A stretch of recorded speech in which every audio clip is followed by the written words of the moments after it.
In heavy wind and blinding rain, the crew of a passenger jet struggles to land. Put it down! Put it down!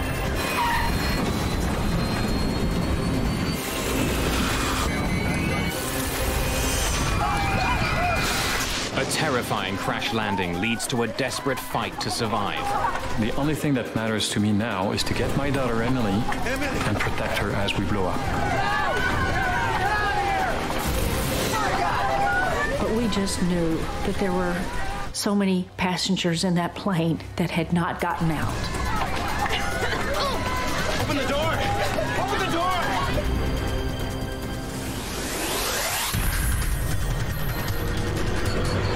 Mayday, Mayday.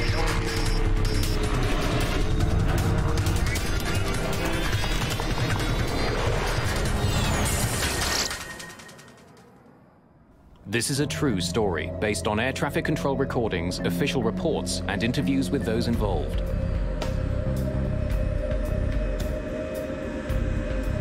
Tuesday, August the 2nd, 2005. Charles de Gaulle Airport in Paris. 297 passengers are boarding Air France Flight 358, bound for Toronto. Far aisle, left-hand side. Merci. Philippe Lacaille is traveling with his wife and 2 of his 4 children. They're stuck at the back of the enormous jet, and they're not sitting together.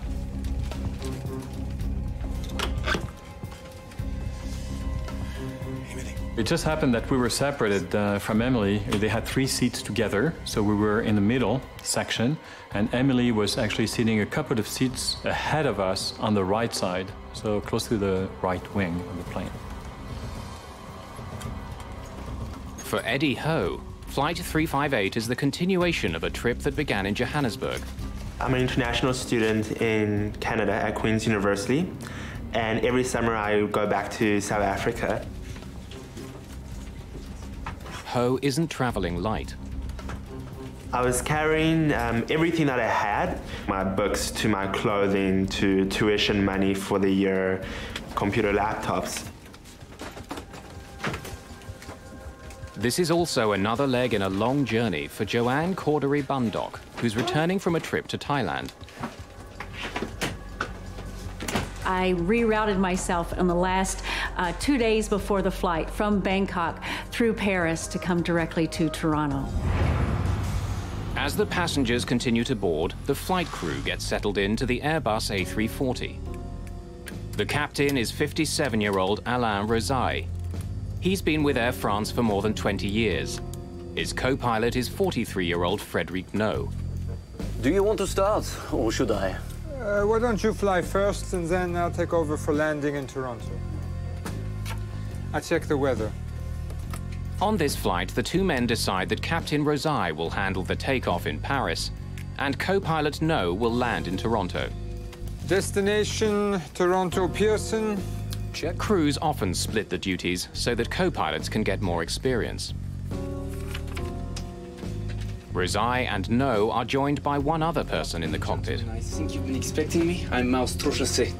Welcome. Miles Trochassé is the son of an Air France employee. He's allowed to ride in the cockpit's jump seat for free. I just want to let you know I've done this before. I promise I'll be quiet.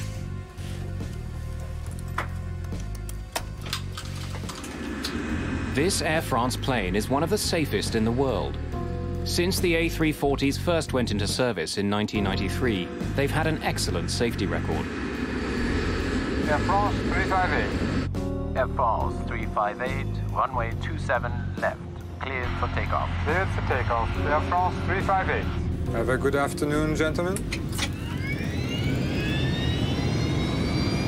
Just a few minutes before 2 in the afternoon, Flight 358 powers into the sky above Paris.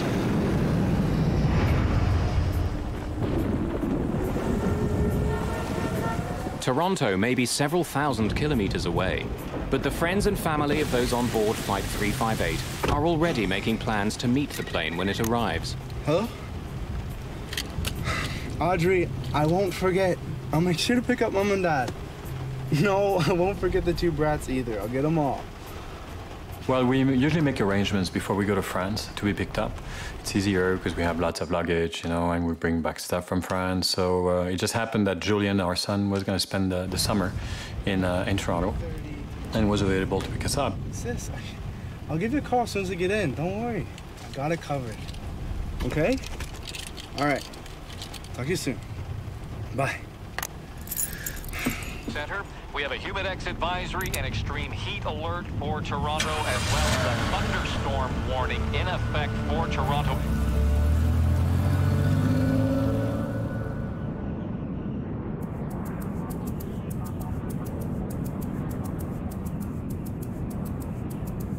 A regular flight from Paris to Toronto takes about 8 hours. As Air France 358 closes in on Canada, there's little to separate this trip from any other. I found that their service was amazing. The food was great. They had very good flight attendants. There were a lot of exchange students from France, you know, like teenagers, you know, coming to Canada for their first time, usually their first flight, and they were very rowdy. There was a beautiful day on the flight over, and the sun was shining, and it was just blue skies and white clouds and just a lovely day. The autopilot does most of the work for Captain Alain Rosaille and his co-pilot Frédéric No. Just as the two men had planned, No is now in control of the plane. We have a new weather report. The two men get regular updates on the weather conditions in Toronto. Overcast and rainy with a chance of thunderstorms, temperature in the low 20s.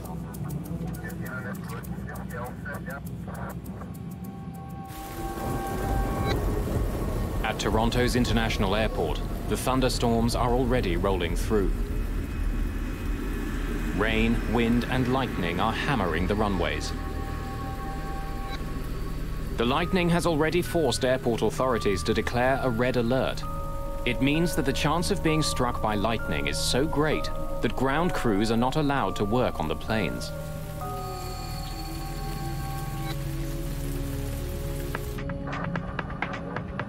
Just as Flight 358 closes in on Toronto, it's put into a holding pattern. The weather isn't getting any better.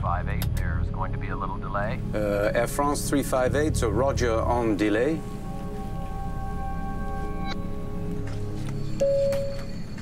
Ladies and gentlemen, this is your captain speaking. I'm sorry to inform you that there'll be a short delay. There's some weather conditions above Toronto, and we're just going to give it a couple of minutes to clear up. I was very surprised when I heard the captain's announcement that we were going to be delayed in landing for about 25 or 30 minutes because of thunderstorms over Toronto. While they're not in the storm yet, the crew enters their holding pattern northeast of Toronto. Their alternate airport is almost 300 kilometers away in Ottawa. At the moment, the plane has a little over 7,500 kilograms of fuel in its tanks, more than enough to get them there. Typically, a pilot will think about the economic impact of diverting to an alternate airport. While that is not a primary decision maker, it is an alternate decision maker as far as if they have to divert, how are the folks going to be transported from that alternate airport back to the destination airport that the airplane was originally going to. Flying almost 300 passengers to Ottawa would be a logistical nightmare. But the crew can't circle for too long with the fuel they have. If the delay continues, they'll have no choice but to divert. Air France, Toronto arrival. Your hold is now canceled. You are cleared for a Wassy 2 arrival. Maintain 5,000 feet. Air France 358, roger on cancellation of hold. Cleared for Wassy 2 arrival and maintain. Today, the delay isn't long at all. Although the storm continues to thunder down near the airport, the crew is put into their landing sequence.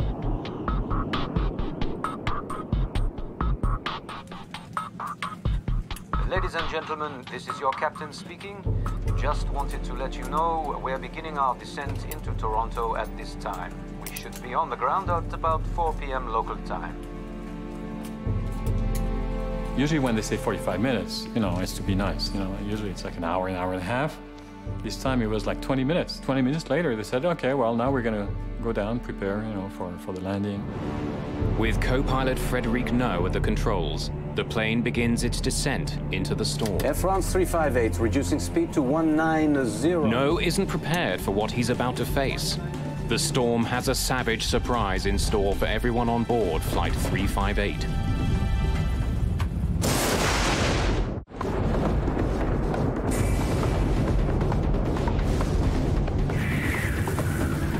A brutal summer storm is battering Toronto.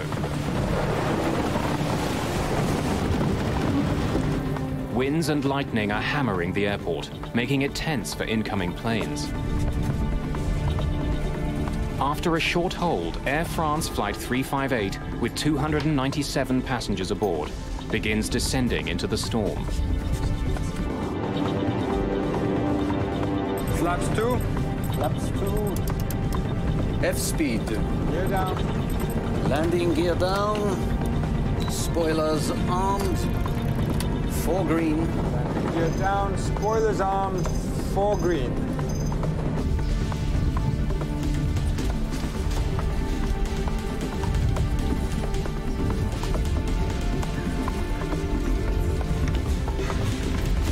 You'll be fine. Don't worry. It immediately turned into very dark skies and dark clouds and a little bit bumpy and choppy, and the weather outside was definitely within a thunderstorm. But really and truly, to me, it was just a typical stormy landing. Nothing out of the ordinary. In the main cabin, though, not everyone is so sure. The plane was getting very bumpy. There was a lot of turbulence. We were surrounded basically by heavier weather, and this was completely not expected. I didn't expect that.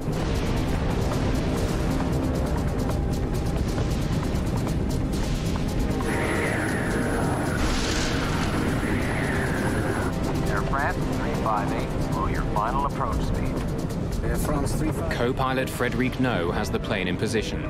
He's moments from landing. Air France 358, roger. Flaps to full. Flaps full.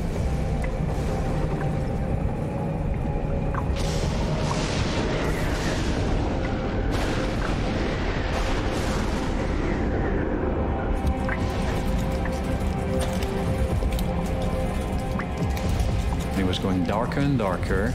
We were like in the middle of hundreds and hundreds of lightnings. Like every second we had lightnings all around us. So people were getting nervous, quite nervous. I was getting nervous. Ahead of the Air France Airbus, 2 other planes have just touched down on the same runway that Flight 358 is heading for. Air France 358, this is Toronto Tower. Toronto Tower, Air France 358, go ahead. You are cleared to land runway 24 left. Be advised the preceding aircraft reports braking action is poor, and they estimate the surface winds near the runway as 290 degrees at 15 to 20 knots. Braking poor, 15 knots, gust to 20. France 358, thank you. The crew is being sent to runway 24 left, which will allow them to land into the wind. It also happens to be the closest runway to the city's biggest freeway, which is gearing up to handle the evening rush hour traffic.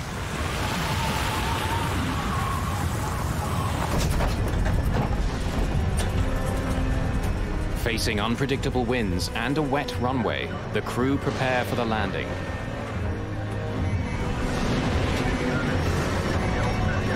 Select auto brakes to medium. Medium is set. The final approach for landing was hellish. Lightnings were all over.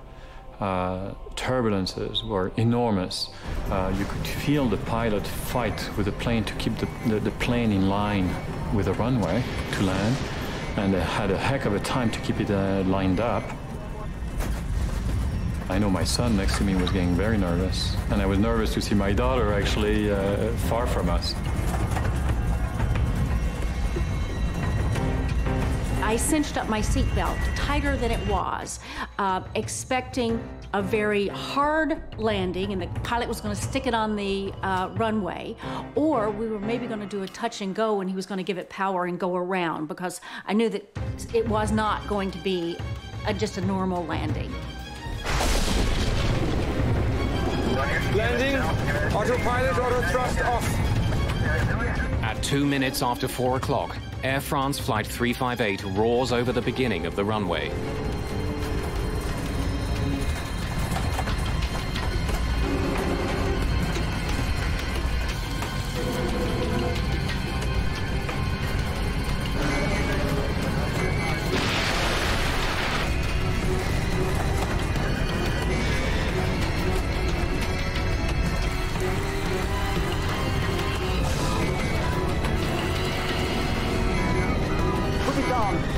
Put it down!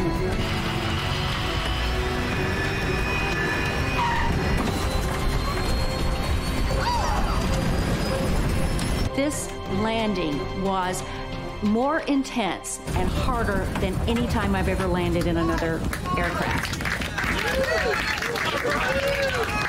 It's a very difficult landing.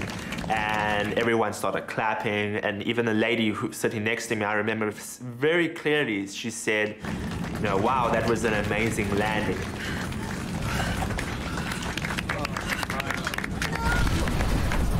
And as soon as she finished that sentence, then all hell broke loose.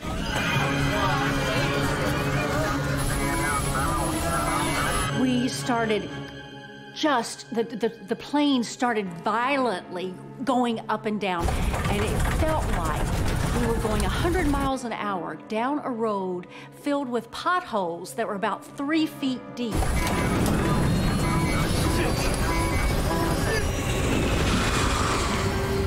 Immediately you could see this orange aura, and for me it's a picture I will never forget.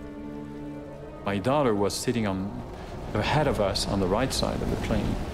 And at that time, she turned her head towards us, you know, with very wide eyes, you know, looking at us. And her face was surrounded by this enormous aura, orange aura of fire. Then, moments after touching down, still traveling at 146 kilometers per hour, Flight 358 runs out of room.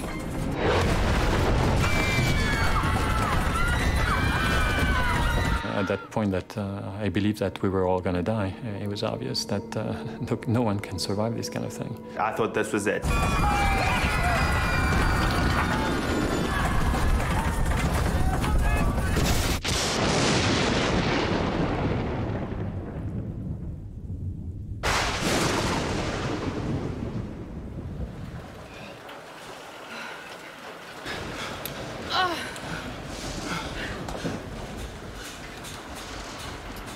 The next thing that I can remember is that an announcement came. Ladies and gentlemen, everything's okay. We've stopped now. Well, no kidding. Of course we've stopped now. But I could tell that everything was not okay because I could immediately smell jet fuel. As the smell of jet fuel fills the cabin, panic quickly spreads.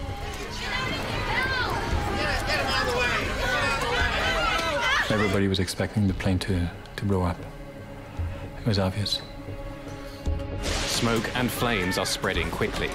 Now it's a desperate struggle to escape.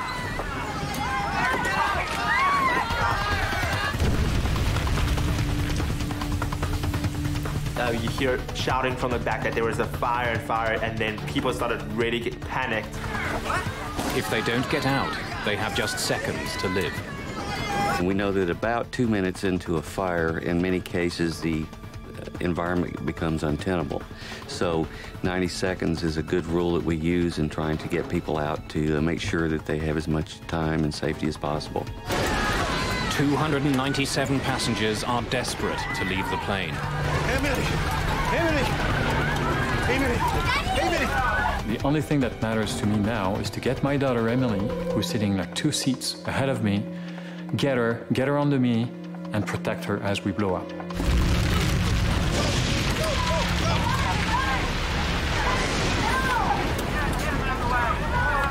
Am I going to try to get my luggage, my laptop? And then I thought to myself, what if I would die trying to get my laptop?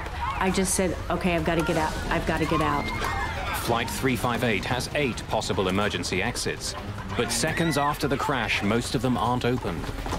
people were crawling over the seats, they were pushing each other, they were just basically all for yourself. It's okay. Stay calm, please. Please stay calm. Be all right.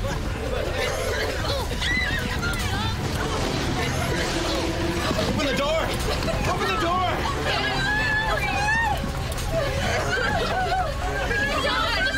And I could see the air attendant there struggling with the fact that should I or should I not open this door, because the fire was raging just in front of it. If the fuel tanks rupture and we have a lot of fuel that gets out either onto the ground, well then there's enough heat and fire there that would cause the airplane skin to melt in a couple minutes. At the front of the plane, thick smoke is pouring in through one of the open doors.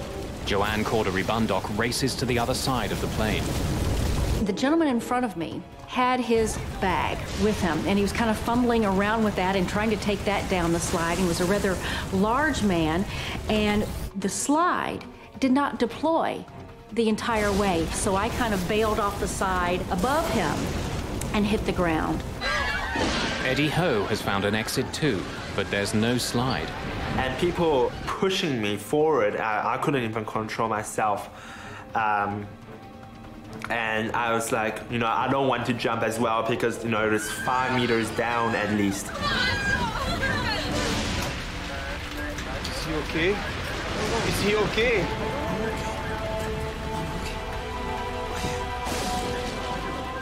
In the cockpit, Captain Rosai has been badly injured when his seat was ripped off the floor by the force of the crash.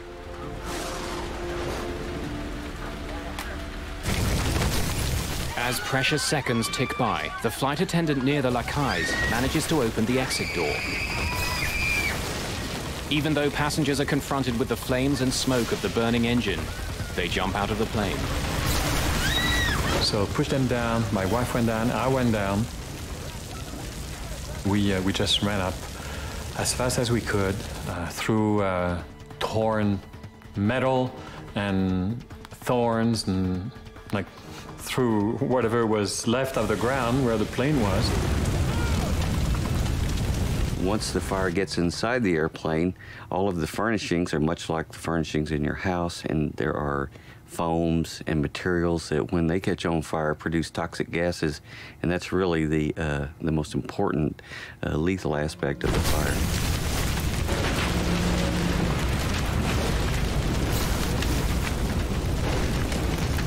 Basically, you just had to jump. So what I did was, you know, I prayed quickly and I closed my eyes and jumped.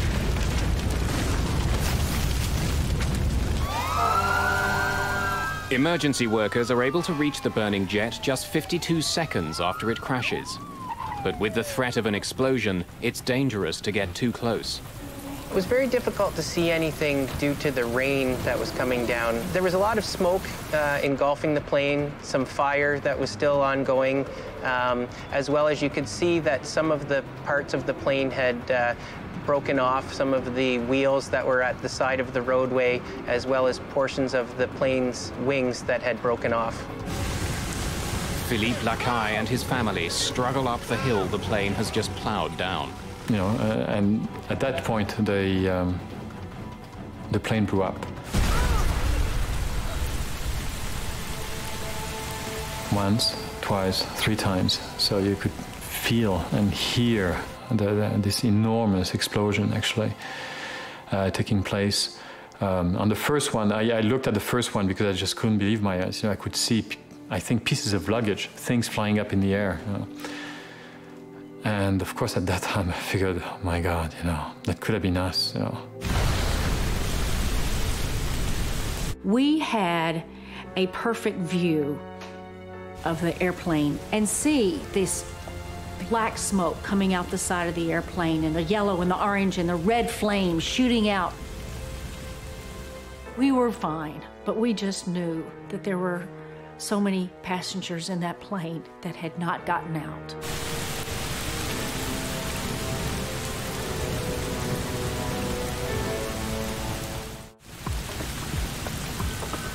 August the 2nd, 2005. Air France Flight 358 has crashed off its runway in Toronto. Flames are tearing at the fuselage. Smoke is pouring from the ruined jet. Dazed passengers are stumbling from the plane.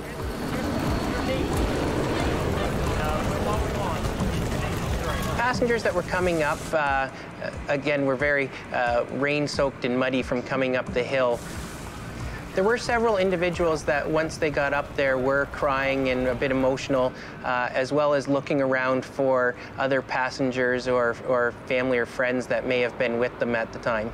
About 35 minutes ago, a plane ran off the runway at Toronto's Pearson Airport. Footage of the crash quickly appears on local TV stations.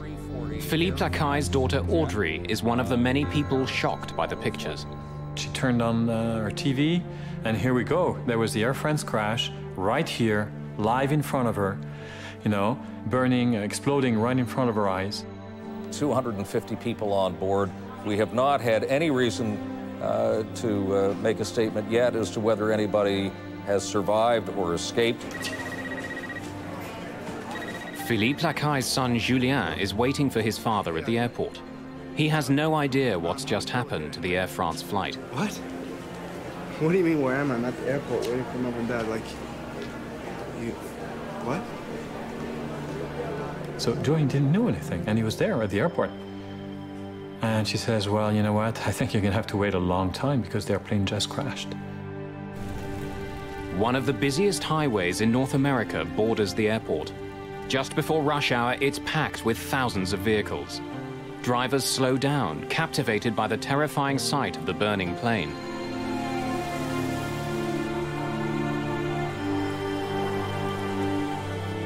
Some of the passengers who've escaped the plane stumble, dazed and shaken, right onto the edge of the highway. Passing motorists stop to take them to the airport.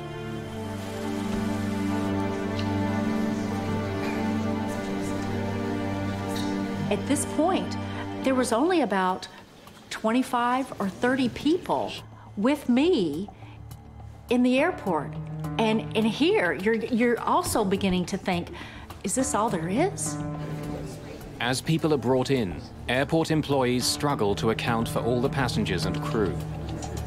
They were totally disorganized. There's no announcements being made. There's nothing of any kind of organization, and you're in this little crowded area with all the irate passengers waiting to be processed. Some people even said, you know, the first disaster was the plane crash, and the second disaster is exactly how it was handled afterwards. Relatives wait desperately for any news. Julien Lacaille is just one of many who fears the worst. For at least an hour and a half, he thought we were dead. That's a shame because, of course, we panicked, we were scared to death, but the families that were waiting for the passengers, they were even more scared because it lasted much longer. They really believed deep down that their family members were dead. Finally, hours after the crash, passengers who have waiting family members are reunited. Julian! Julian! Oh, you okay? Oh, okay. How did you get here? We finally met up with Julian. It was 11 o'clock at night. It was, you know, God, we're so lucky. We're so lucky. We're alive, you know. It's hard to explain, but it's like you're giving a second chance, you know. Here's my son, you know. Maybe I didn't tell him I loved him, you know, when I left for France. Now it's time to say it right away.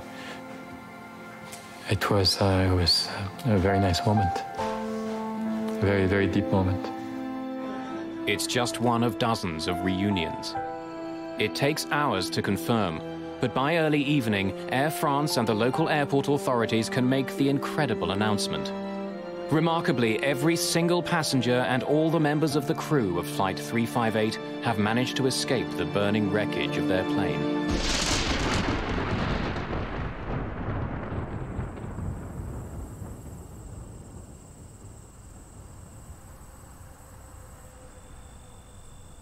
The next day, smoke and charred wreckage are all that remain of Air France Flight 358. The Airbus A340 is a sophisticated, highly engineered plane with a glowing safety record. What had gone so terribly wrong?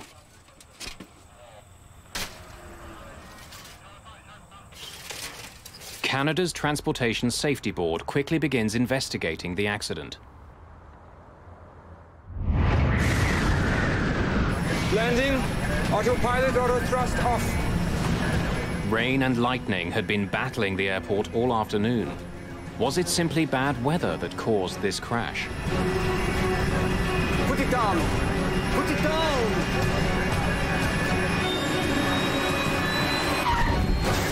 Neither the pilot nor the co-pilot have spoken publicly about the crash. We have to evacuate now! Citing lawsuits that were filed soon after, Air France has kept all of its employees who were on the plane from speaking to the media. Is he okay? I don't know. Is he okay? I don't know. But former Air France trainer Hervé Labarthe has spoken to Captain Rosaille.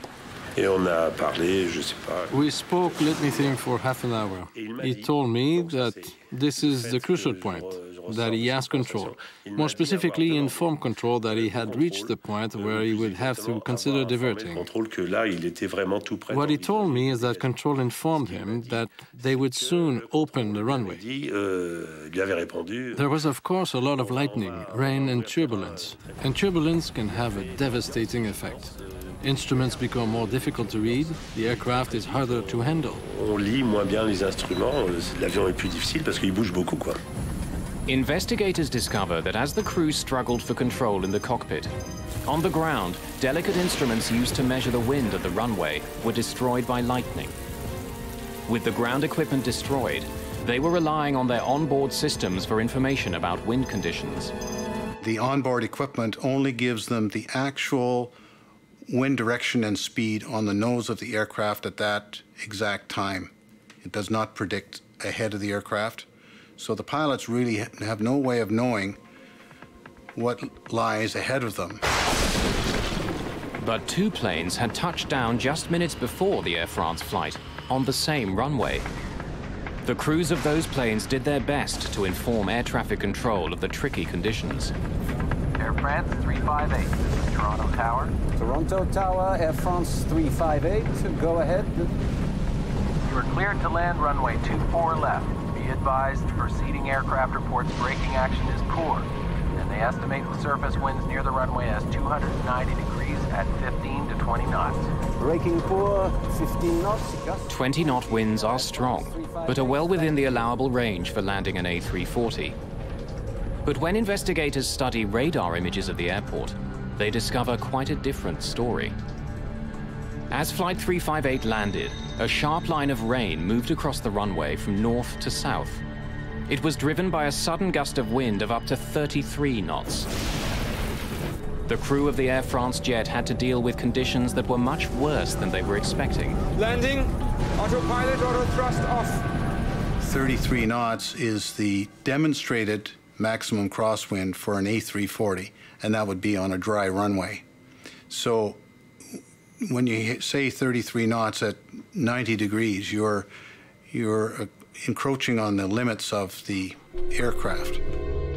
Closely studying the airport, investigators uncover another piece of the puzzle.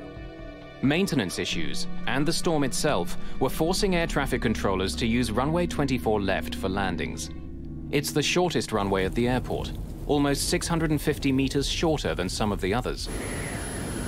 Blinded by rain, driven by unexpected winds, and landing on the shortest runway at the airport, Flight 358 was in a dangerous position. Over the previous 4 hours, they had been made aware of the terrible storms and red alerts. And that was for me my biggest concern. Were they perhaps overtired? Were they lax, victims of routine? In any case, it's obvious that they hadn't gauged the extent of the danger. It's evident that the flight crew didn't perceive the information that they were getting from these various sources as being threatening. Therefore, they attempted to make a landing. But even in bad conditions, even on a short runway, the crew had 3,000 meters in which to land their plane. It should have been enough. To find out why it wasn't, investigators turned to the past. In 1999, an eerily similar accident took place in Little Rock, Arkansas. Damn, we're off course. I can't see it. Way off. Struggling with unpredictable weather, the crew of an American Airlines jet landed their plane, only to have it skid off the runway. 11 people were killed. Greg Feith helped investigate that crash. One of the first things that I thought about was déjà vu. Having the first bits of information about the Air France accident, it reminded me so much of the American Airlines accident. In the Little Rock crash, Feith discovered that the crew had made a critical mistake, which contributed significantly to the accident. They hadn't followed all of the checklist procedures, and they didn't have the ground spoilers armed, which basically degrades the efficiency of lift on the wing and settles the airplane heavily on the main wheels so that braking action is more effective. Spoilers are only one of several ways pilots of passenger jets stop their massive planes. Reverse thrusters are used to redirect the engine power forward as the plane lands, and sophisticated brakes help slow the jets down.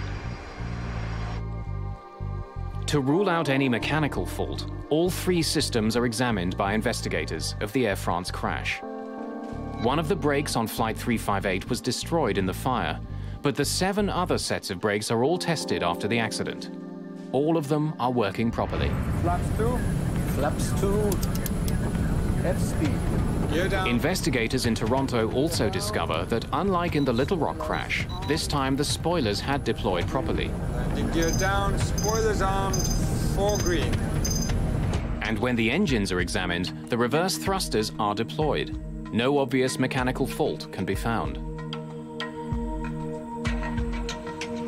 As the investigation continues, a French newspaper prints a bombshell. Le Figaro publishes a story claiming that the thrust reversers, which use the jet's engines to slow it down, were not turned on until the plane had been on the runway for more than 12 seconds. As for Captain Rosay, he confirmed the newspaper report.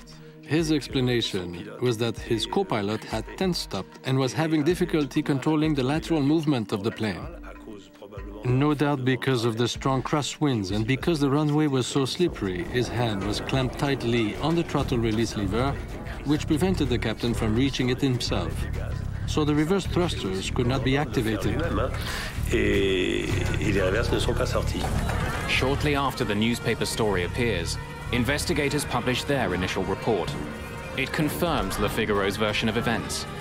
Canada's Transportation Safety Board reveals that while the thrusters were found in the on position at the crash site, they had not been deployed as soon as the plane landed. In fact, it took 17 seconds before they reached maximum power. The delay was a question raised in the report, and I wouldn't want to hazard a guess as to why there was such a delay or what was the cause of it. I just know that pilots, as a rule, want to get those reversers in as quickly as possible for maximum stopping. The investigators reveal other confusing facts about the last few seconds of Flight 358. When it came over the start of the runway, it was twice as high as it should have been. And when it did land, it was nearly halfway down the runway. Put it down! Put it down! In these stormy conditions, the crew didn't have enough time to stop. Once they found that the airplane had floated down the runway, the pilot has to make the decision whether we stay on the ground and try to salvage this bad situation, or we abort the landing, power up, pull up, and go around, get our stuff together, and then come back for a second landing. Air France 358. But decisions in a cockpit are joint decisions. The captain and the first officer work together. If the captain sees that landing will be difficult, he must open throttle and go through abort landing procedures. That's his duty.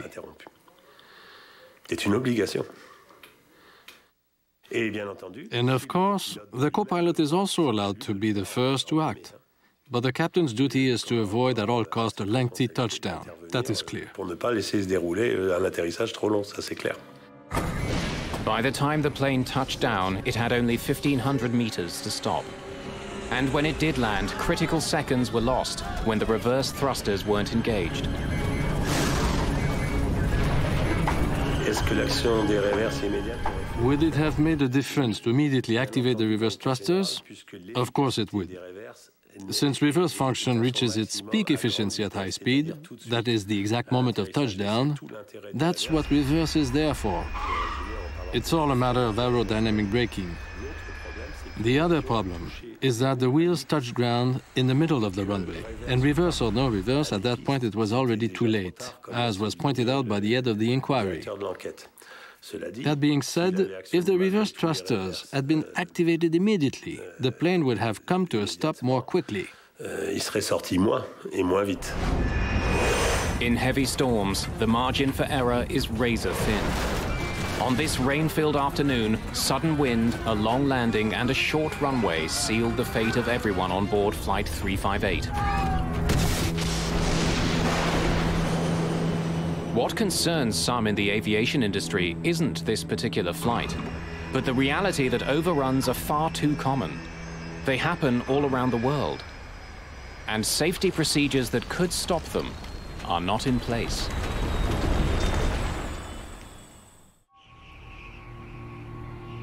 In August 2005, Air France Flight 358 crashed off the end of a runway in Toronto. It was a horrifying incident, yet amazingly everyone survived.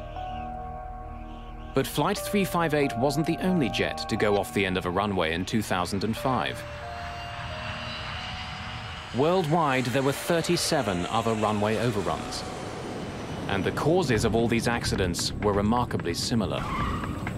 There are a number of causal factors that occur again and again in runway overrun accidents. The weather conditions, the state of the runway surface. It can be wet, it can be icy, it can have snow on it. Speed in excess of a normal approach speed for the aircraft that does not then bleed off as the aircraft attempts to land. And these factors occur again and again in runway overrun accidents. Unlike the crash at Toronto, some overruns are deadly. This Southwest Airlines flight in Chicago slid off its runway several months after the Air France crash. A small child was killed in a car that was driving on the nearby highway.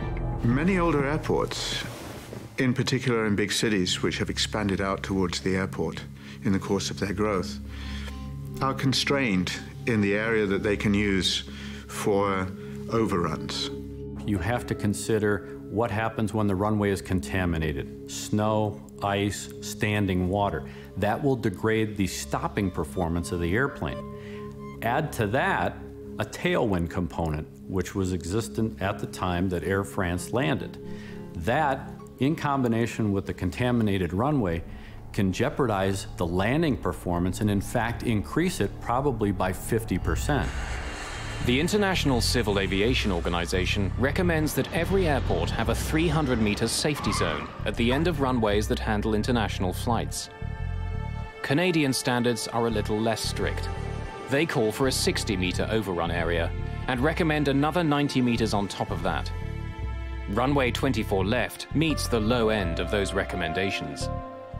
There was another runway overrun accident to the runway in Toronto, which was very closely aligned with the runway that is there at the moment, in 1978, when a DC-9, an Air Canada DC-9, rejected a takeoff and ran into the ravine. Well, the plane started to brake, and then there was just nothing, and then we dropped over the edge. There was about a 50-foot drop, I guess, at the end of the runway. We just went over the top, and then there was a heck of a bang, and people and seats all over the place. 2 people died in the 1978 accident. A coroner's inquest after the crash recommended that the gully be filled in, but it never was.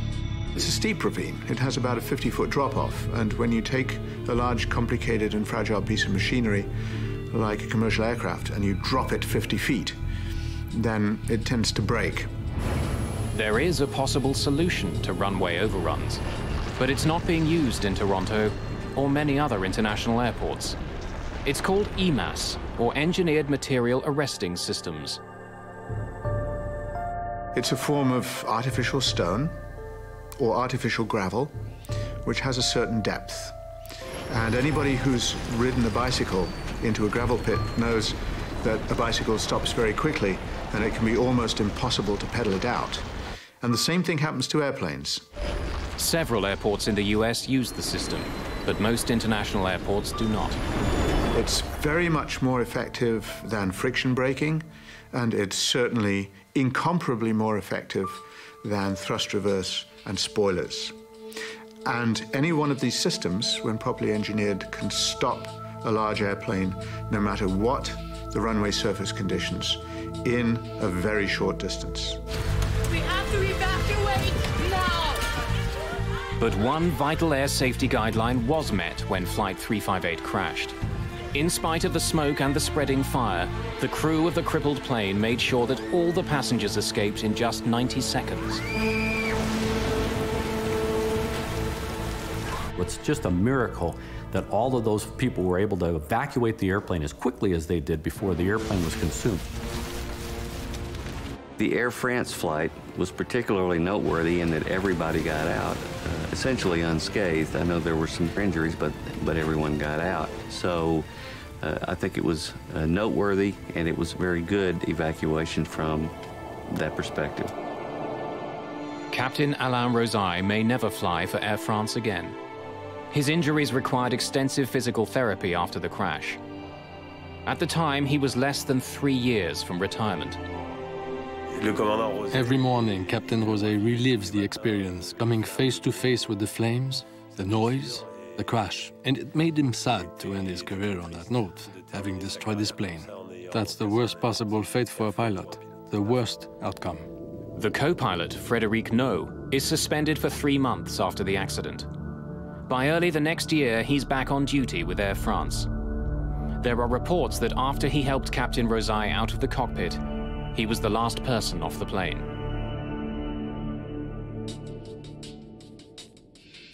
The passengers deal with the crash in their own ways.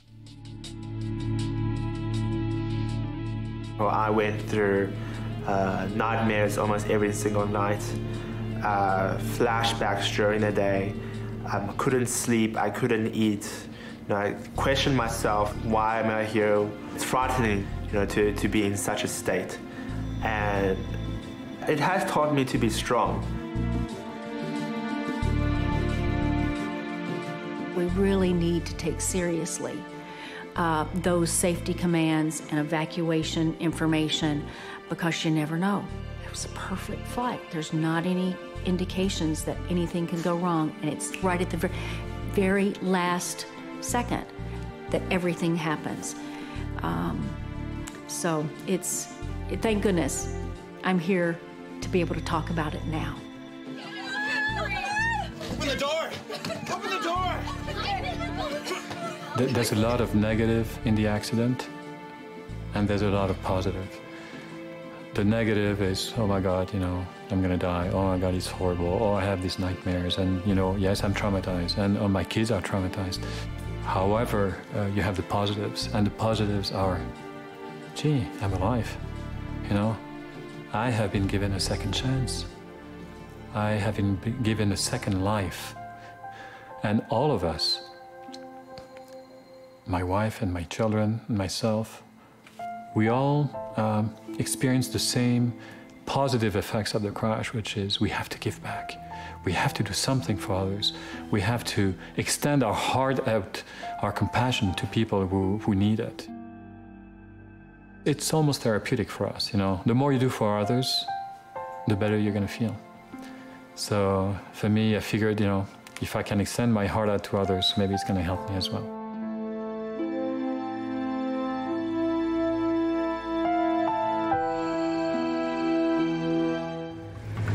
High above the Indian Ocean, disaster strikes. The engine's on fire! More than 10 kilometers in the air, all 4 engines of a British Airways 747 stop working. Roger, declare emergency. Mayday, mayday, mayday, Speedbird not... With no engines and little power, British Airways Flight 9 falls towards the ocean. Standby ignition on. The crew fight to keep their plane from crashing into the sea. What has crippled their massive jet, threatening the lives of everyone on board?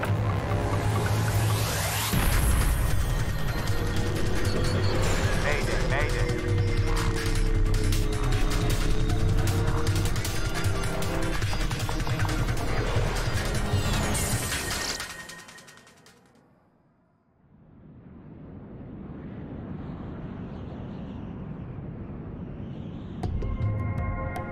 June the 24th, 1982. British Airways Flight 9 cruises through the sky over Indonesia. In a few hours, the plane and all 263 people on board are scheduled to land in Perth, Australia.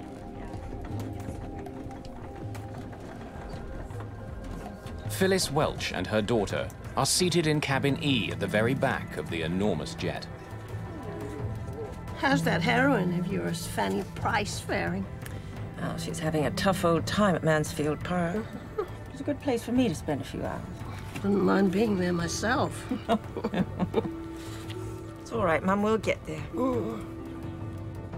We had already traversed at least 2 time zones. We were very tired. We had flown through Bombay, through Kuala Lumpur, hadn't been able to get much sleep, if any, and it was a dark, dark, pitch-black night. Ahead of Betty and Phyllis, Charles Capewell is returning home to Perth, Australia, with his 2 boys, Chaz and Stephen. Right, settle down, lads. Come on. It's time for a nap. Get back to your seat. No. What, do you want to sleep here? All right.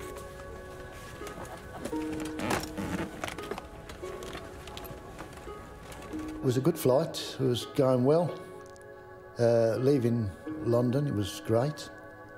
And we was all eager to go home, and the 2 boys were eager to get back to Mum. I thought, well, we'll be home in 3 hours, Perth. They'll be pat and we'll get in a taxi and we'll be home. While many of the passengers have been traveling for almost a day, the crew is fresh. They took control at the last stopover in Kuala Lumpur. Captain Eric Moody got his first taste of flying at the age of 16 when he took a gliding lesson. He was one of the first ever trained on the 747. Roger, check with Jakarta. Jakarta Control, Speedbird 9 over Halim at level 370. Speedbird 9, Roger. First Officer Roger Greaves has been a co-pilot for more than 6 years. Barry Townley Freeman has been a flight engineer on these aircraft for just a little longer. I'd not flown with Eric before, or Barry. That was the first time we'd actually met on that flight. As the jet flies over the city of Jakarta, it's cruising at more than 11,000 meters and has been in the air for an hour and a half. Captain Moody checks his weather radar. It shows smooth sailing for the next 500 kilometers. All right, Roger, it's all clear. Just keep your eyes open. I'll be back in a moment. Just got to use the loo.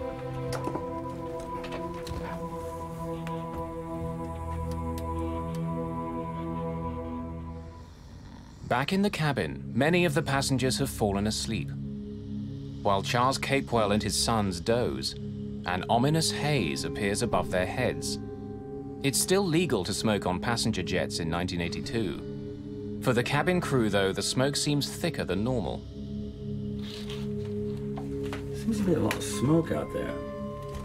They begin to worry that a small fire may be smoldering somewhere on the plane. Maybe someone lit up in the toilet. Let's go see if we can find it.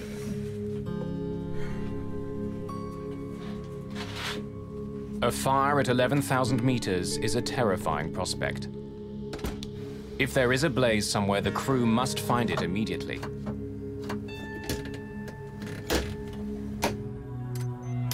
In the cockpit, the flight takes an unsettling turn. Barry and I were just sitting there minding the shop. Pitch dark night, of course. And then we started to get these pinpricks of light on the windscreen. St. Elmo's fire? I don't think so.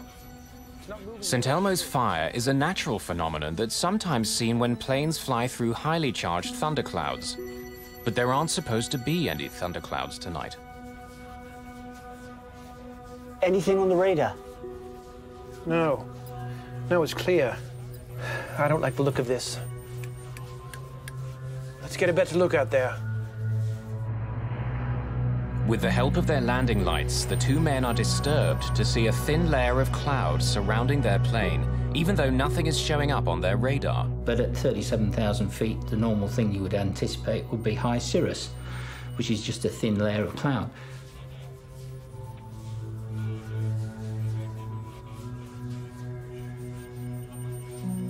I think we better get the captain back up here.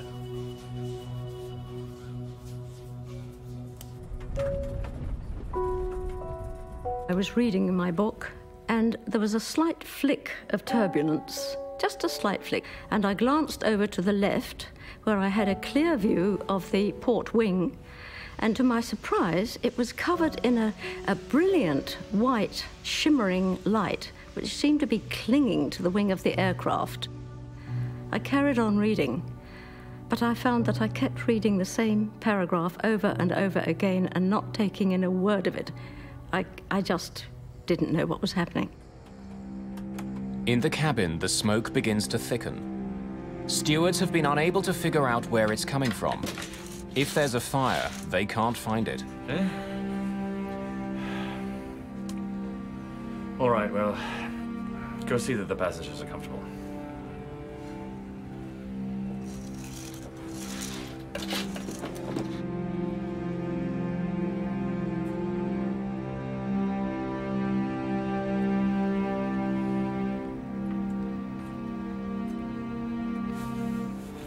Smell anything odd, Mum?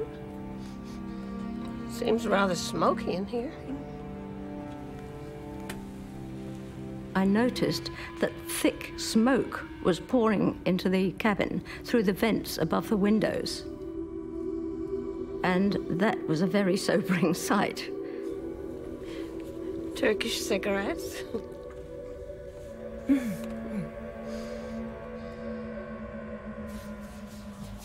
It smelt like sort of a sulfuric electrical smell. And I went on that flight deck expecting to hear that we had some electrical smoke somewhere on the aircraft. But nothing was further from the truth. When did it start? Well, just after you stepped out. Anything on radar? No, it's clear, not a cloud. Oh my lord, look at engine 4! It's lit up somehow. Captain, have a look at number 1. It's the same on my side. None of the crew have ever seen anything like this before. But the light show is just the beginning. Their bizarre flight is about to take a terrifying turn for the worse.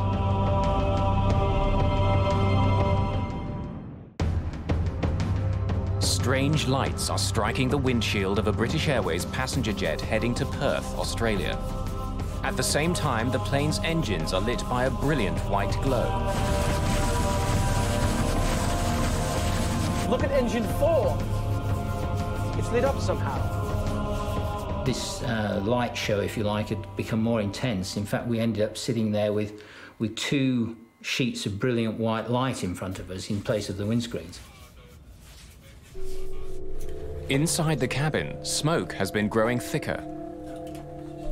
Chief Steward Graham Skinner has been organizing an intense but quiet search for fire.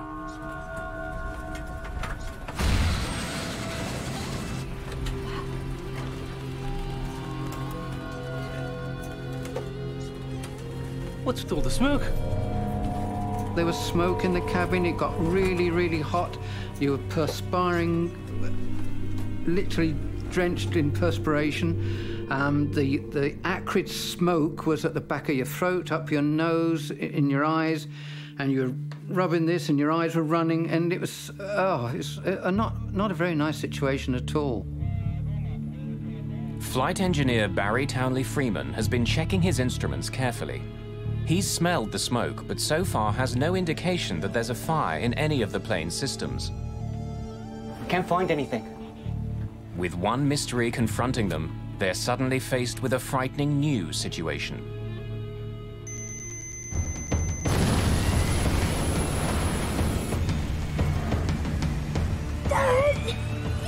It's on fire!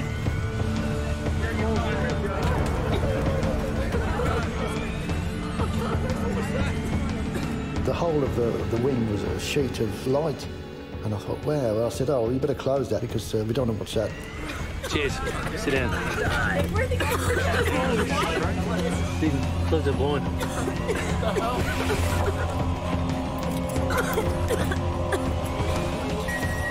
Then I realised that, you know, something was dramatically wrong. There were huge flames coming out of the back of the engines, 20, some people said 40 feet long. These huge jets of sheer flame shooting out of the back of all the engines. Is it going to penetrate from the outside of the aircraft? Is it going to come into the cabin? Are we going to burn to death? Are we going to choke to death on the smoke? What's going to happen? What's causing it? What are they going to do about it? As fire engulfs the engines, one of them revs loudly and flames out. Engine failure, number 4. Fire action, number 4. Checklist powering gear. Set. Thrust lever. Closed. Start lever. Off. Once one engine fails, you call for the drill to shut that one down. You have drills for certain things so that you don't fly together as a crew forever. You can fly with different people then, and you can standardise the operations. The instruments do not indicate a fire on the plane, but the passengers can see flames erupting from the engines and stretching down the length of the 747. I could not see the engines from where I was sitting. I could only see the space behind them. But there was enough glow in that space to convince me that the aircraft was really seriously on fire. We were in trouble. They knew, as long as they were, they knew we were in bad trouble. And they sort of just looked at me as if to say, well, what are we doing now, Dad?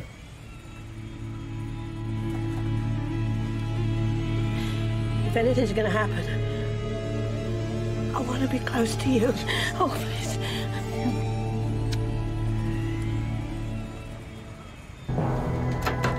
The cabin crew begins storing anything that's loose. They don't want dishes or bottles flying around the cabin if the plane begins to dive.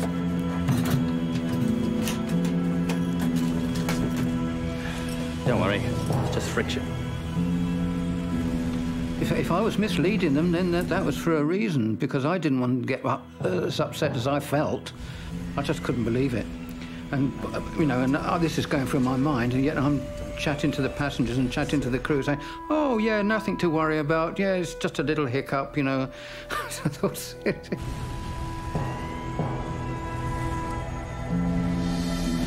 The 747 is more than 10 kilometers above the ocean.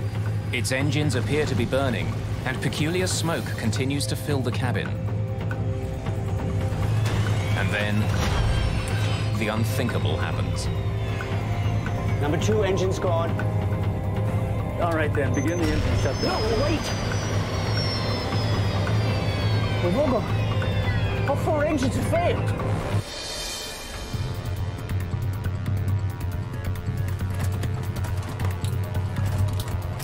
The other 3 just went out almost immediately, and that's when it begins to be a serious emergency. Those engines made a grating, rumbling sound, almost like a cement mixer.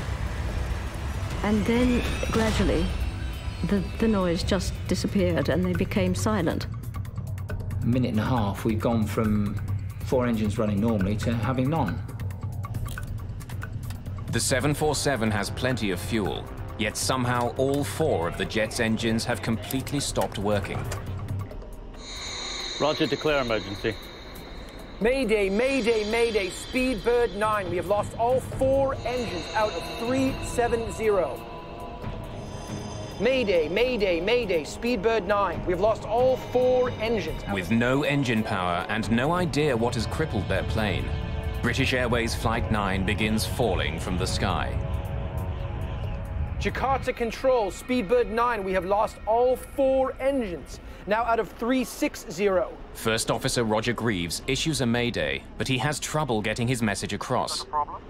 Jakarta Control, Speedbird 9. We have lost all 4 engines. Repeat, all 4 engines. Now descending through flight level 350. Speedbird 9, you have lost number 4 engine? This idiot doesn't understand.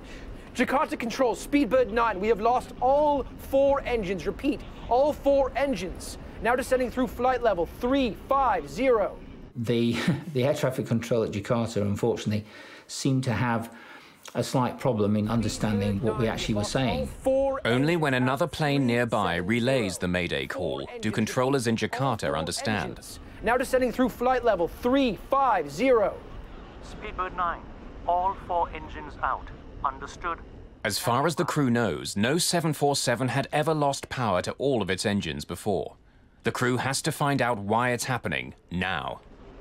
I think we've cocked something up. We were concerned and worried that we'd done something wrong, you know, to cause the whole thing.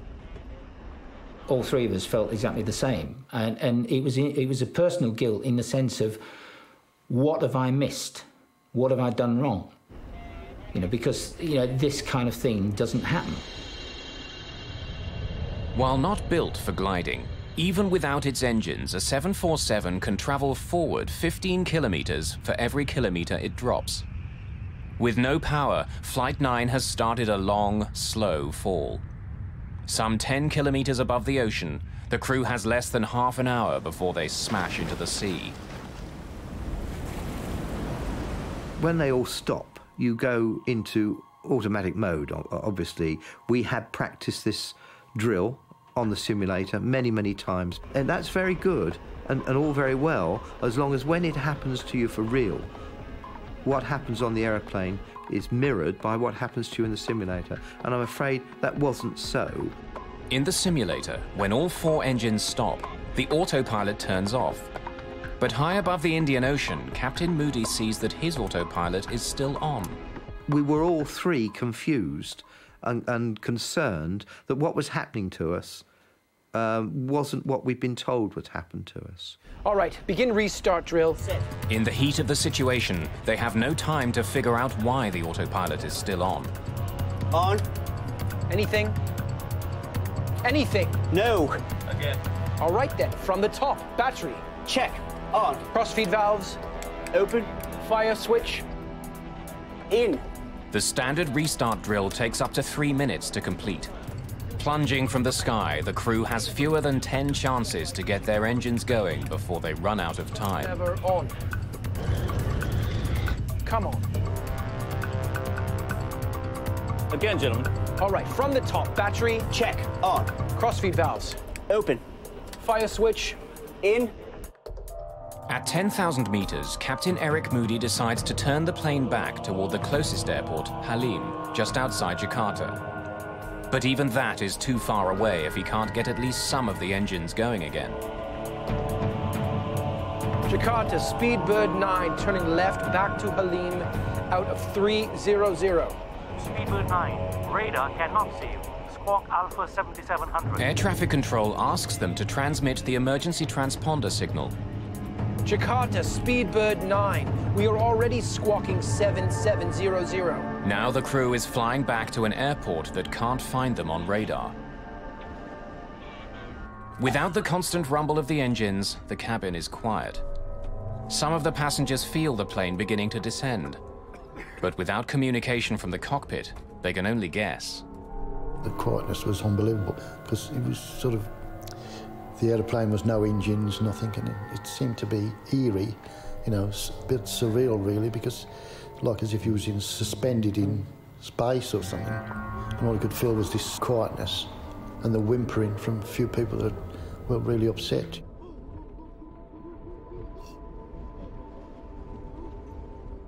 Some people were sitting quite rigidly, almost as if they hadn't noticed anything. At first it was sheer fear, and then after a while it turns to acceptance. You know you're going to die. We knew we were going to die. What's going on? What's the problem? It's just a technical fault. I've been through much worse, let me tell you. Everything will be fine. I think if I'd have sat down and really thought of exactly what was happening, I don't think I would have ever got up again. One steward came up to us and said, "Are you two ladies all right?" And yes, we said, "We're fine," which was an absolute lie, but that's how it was. It seemed absolutely vital not to panic. Captain Moody can't restart the engines unless he can keep the plane flying between 250 and 270 knots. But the airspeed indicators aren't working. Captain, I've got 320 knots on my side. Well, I've got 270. Bloody hell, that's a 50-knot difference. I'll change the speed. Falling from the sky with no engine power, the crew now have no idea how fast they're going. But to have the best chance to restart the engines, Captain Moody has to have the plane flying at the right speed. So from that point onwards, Eric then varied the speed through just about 100-knot range, hoping that at some point or other, coincidental with us putting the fuel into the engines, that we would actually be at the right speed. To change speeds, Captain Moody turns the autopilot off. Then he slowly pulls the nose of the jet up to slow it, and then pushes it down to increase his speed. The upsetting roller coaster movement adds to the panic felt in the cabin. At one time, the aircraft developed a strange motion. It seemed to be climbing steeply and then diving down. That was the sensation we got. And a bucking action that was so violent that we felt it could break the aircraft up in the air.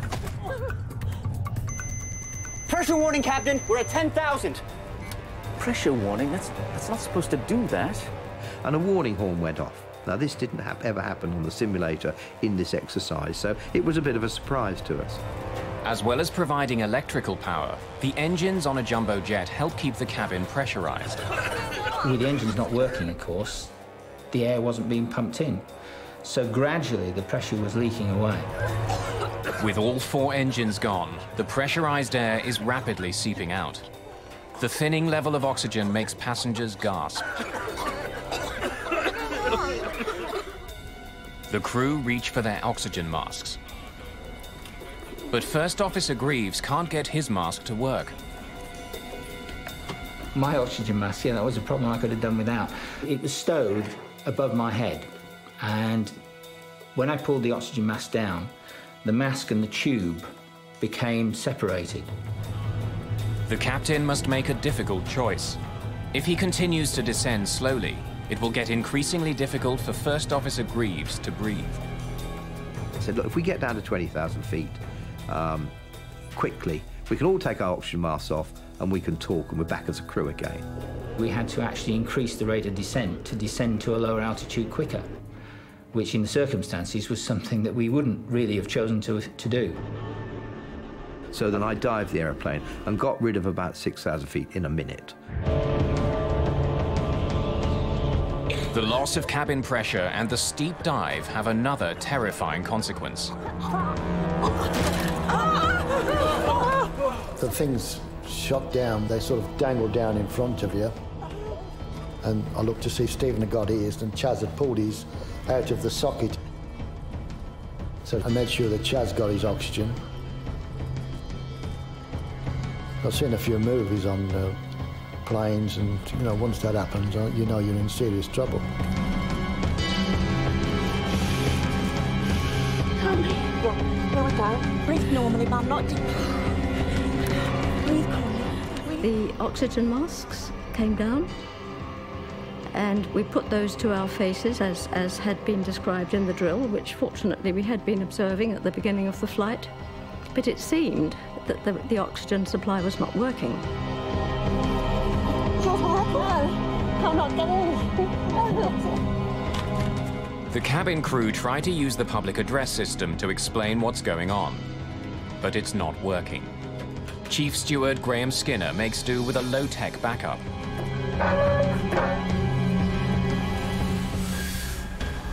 Can you hear me?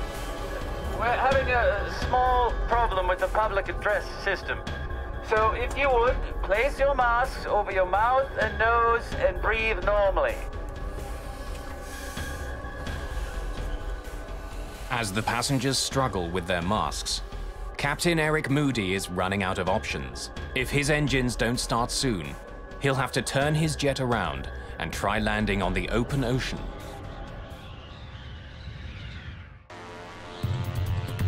High above the Indian Ocean, the seemingly impossible has occurred. All 4 engines on a British Airways 747 have stopped working, and the crew has no idea why. First Officer Roger Greaves manages to fix his broken oxygen mask, but he's still frustrated by engines that won't start. All right, Barry, let's start the restart drill. Ready? Set. Battery. Check. On.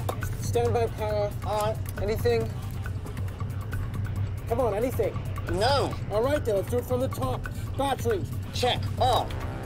First Officer Greaves and Engineer Barry Townley Freeman have actually shortened the standard restart drill.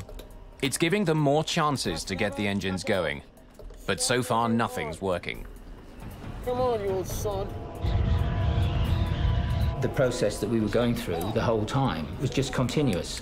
We hadn't had any success with the drill at all, despite all the efforts we were putting in. But it was the only thing we had left to cling on to, so that's what we did. From the top again. Battery. Check. On. I have no idea, and I don't think any of us have, how many times we tried to restart those engines. If I say 20, I would think that's too low. If I say 50, I would think that's probably about right. As the plane falls lower and lower, Captain Moody faces a brutal choice. A mountain range cuts across the island of Java between his plane and the airport. He knows he has to be at least 3,500 meters high to clear it. But if his engines don't restart soon, they won't make it.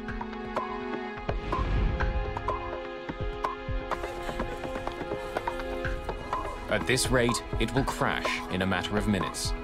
It's just a question of where. Captain Moody decides if the engines don't restart soon, he'll turn back towards the ocean and try landing on the water. All right, are we getting something? It's not starting. I knew it was so difficult to land aeroplanes on the sea, even when you had everything going for you. And I thought that, well, we haven't got much going for us here. I'd never done it before. Hiding his concern, Captain Moody addresses the passengers and crew. Ladies and gentlemen, this is your captain speaking. We have a small problem. All 4 engines have stopped. We're doing our damnedest to get it under control. I trust you are not in too much distress.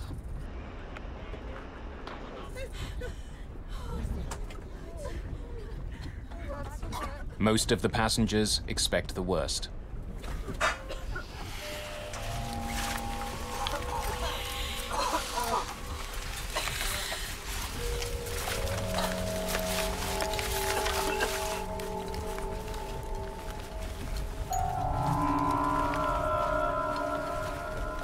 Ma, in trouble. Plane going down. We'll do best for the boys. We love you. Sorry, Pa. I thought we were going down, heading for the ocean, which crash. And I thought if she got the note, you know, she knew we were still thinking about it. And we did whatever we could. Will we be burnt alive? Will we be choked by the smoke? Will the aircraft break up in the air and hurtle us out into space, which was my biggest fear? Or will we come down in the sea and be eaten by sharks alive? Or will we crash into a mountain? Let's crash into a mountain quickly and get all this over. Well? Nothing. It's not starting. All right, from the top then. Battery. Check. On. Standby power. On. Finally, Captain Moody has to decide. Carry on and likely crash into the mountains, or turn around and ditch into the sea. I don't know how to swim. I couldn't swim anyway, so I thought, well, you know, I'm doomed anyway. And I just hoped that maybe one of the passengers might help the 2 boys to make sure that they could stay afloat. Well, anything? No. All right then, from the top again. Battery. We had very few chances left of starting the engines before having to turn out to sea again, because we wouldn't have been able to clear the mountains on the south coast of Java.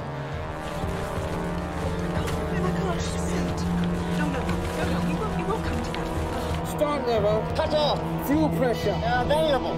Standby ignition on. And then, as suddenly as it had stopped working, the fourth engine roars back to life. Engine 4, back online. Then all of a sudden there was this sort of like somebody giving the aeroplane a punch from underneath. And then I realised that it might have been an engine. It was boom. Oh my God, look! The noise that a Rolls-Royce engine makes when it starts up is low rumbling noise, you know, and it was just, well, it was wonderful to hear it. A 747 can fly with one engine, but Captain Moody knows that just one engine still won't give him enough power to clear the mountains. The glass now is half full, it's not half empty. We're now in with a real chance, and I tell you what, the three of us would have dragged that aeroplane around the whole island of Java. As the plane falls past 4,000 meters, another engine coughs and comes back to life. Engine 3, back online. It's followed quickly by the final two. I can't believe it. Engines 1 and 2, both back online. From almost certain disaster, the crippled jet is now under full power. Oh my God, I realised then that we could make it back to, not to Perth, but to an airport. That's all we wanted, was to land on the earth and you know, be part of the living again. Because while we were up there, we were dead. Jakarta, Speedbird 9, we are back in business. All four running, all four This running. time, local controllers have no trouble understanding the message. All four engines serviceable again. Confirm continuing to Hallie. Affirmative, affirmative. We say, right, let's get this thing on the ground as quickly as we can. Ladies and gentlemen, this is your captain speaking. We seem to have overcome that problem and have managed to start all the engines.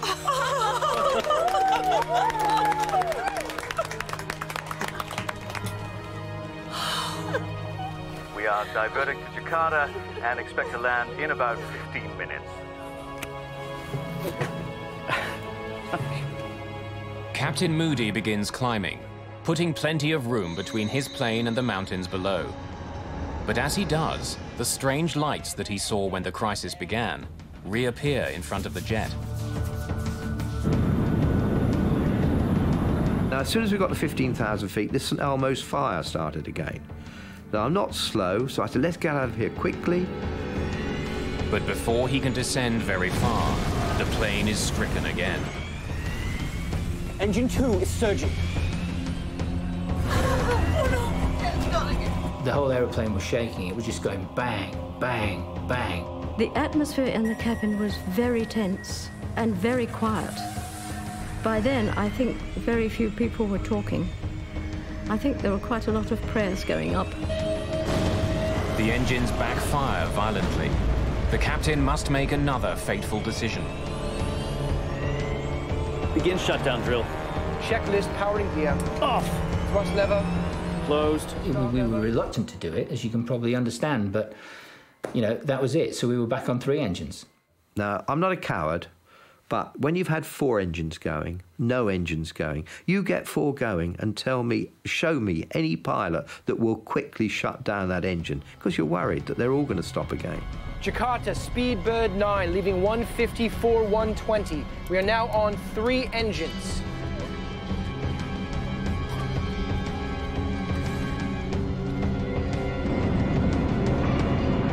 As the plane closes in on the airport, First Officer Greaves thinks the windshield is covered in moisture, making it hard to see through. And I said to Eric, yeah, it's a bit misty out there.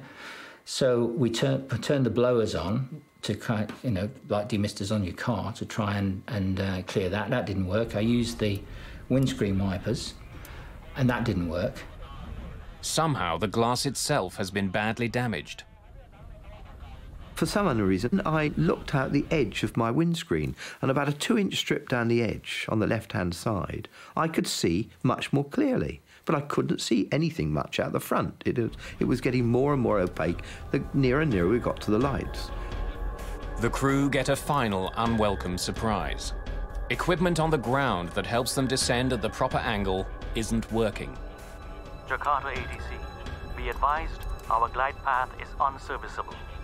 The localizer, which gives you the left and right of the runway centerline, that was working, but the glide slope, which gives you the actual profile for the descent, was not working. After all the troubles they've been through, now the crew has to land their plane manually. We then continued with Eric flying the localizer and me calling out the distance and the altitude that he should be at. 300 feet, Captain. So he was then able to adjust his rate of descent to what I was telling him as far as the glide slope was concerned. 200. 150 feet, Captain.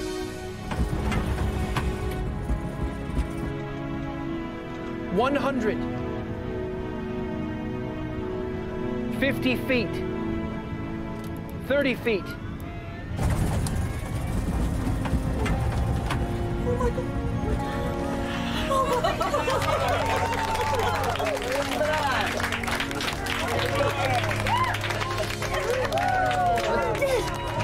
We're on the runway.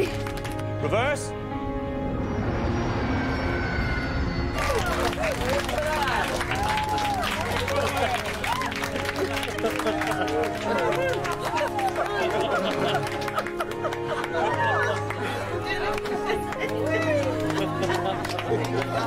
$90 knots, 80 knots.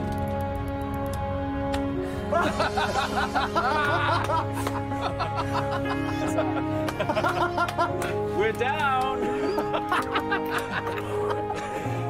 Could really go for a cold soda. And the aeroplane just landed itself. It seemed to anyway. It kissed the earth. It was beautiful. That's amazing.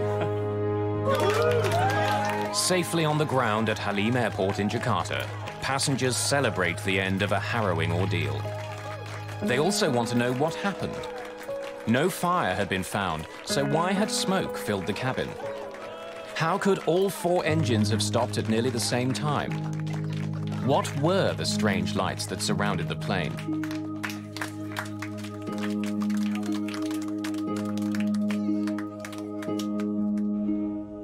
In the cockpit, the flight crew are relieved, but also concerned that they might be at fault. The first thing that we did, having parked the airplane and shut it all down, was to then go through all the paperwork to see if there was possibly anything anywhere in it that might have given us any pre-warning of some sort of phenomenon that caused what happened to us. Every time, because it's going to come back to us. The damage to the 747 is extensive. From the outside, the crew realize that their windshield had been deeply scratched. They see bare metal showing through where the paint has somehow been stripped away. And they still have no idea why any of it happened.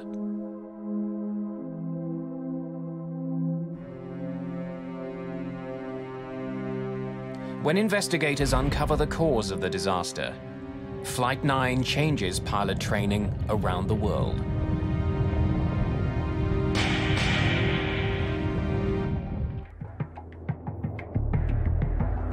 During a calm flight to Australia, all 4 engines of a British Airways 747 suddenly stopped working.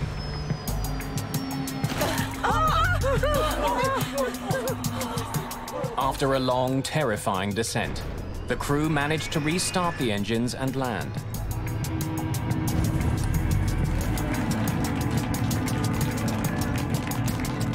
Wow, that's amazing.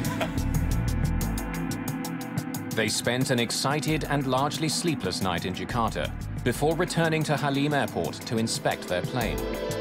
And we went back the next day to look at it in daylight. The aeroplane had lost its sheen, and in some places it had been sandblasted quite well, and all the decals and the paint had come off. It really was very little to see until they stripped the engines down. The engines were manufactured by Rolls-Royce. Their investigation was led by a former engineer, Malcolm Grayburn. 3 of the engines were removed in Jakarta following the incident and were ferried back via cargo aircraft to London Heathrow and then transported to South Wales, where the engines were, in fact, stripped down into piece parts. And it was there that I got involved. Greyburn was stunned by what he saw. Much of the engine was badly scratched and scored. We did do a forensic analysis of the engines, and we did record it all in terms of photographic analysis, and also we did a lot of laboratory analysis. Greyburn discovered the engines were choked with fine dust, pieces of rock and sand. When it was closely studied, they learned that the debris was clearly volcanic ash. Days after their harrowing flight, the passengers and crew learned that the night they were flying, there'd been a major eruption of the Mount Galunggung volcano, located just 160 kilometers southeast of Jakarta.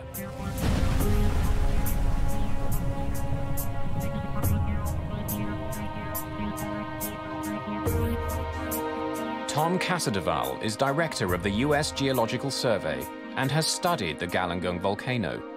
Indonesia is the world's most volcanically active country. It has more than 130 historically active volcanoes, meaning volcanoes which have erupted in the last several thousand years. Galunggung erupted explosively early in the 1980s. In April, May, June of 1982, the eruptions became increasingly more powerful. The eruptions were large and the damage was extensive. More than 60,000 people were evacuated from the area around the mountain. The night Flight 9 flew nearby, the volcano erupted again.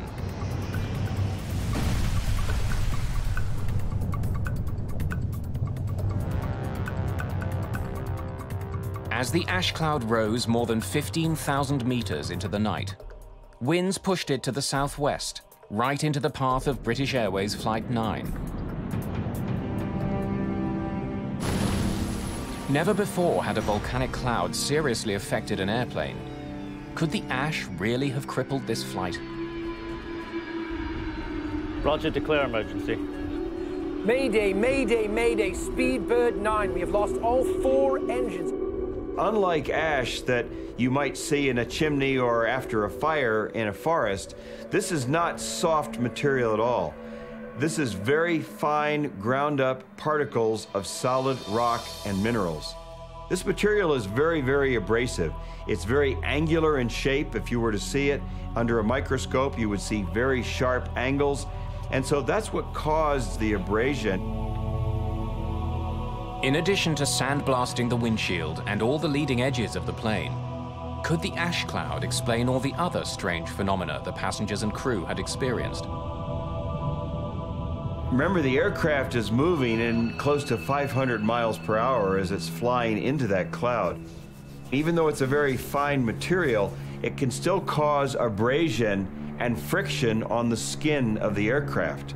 Because it's such a dry environment up there, that frictional electrification produces the glow that we refer to as St. Elmo's fire.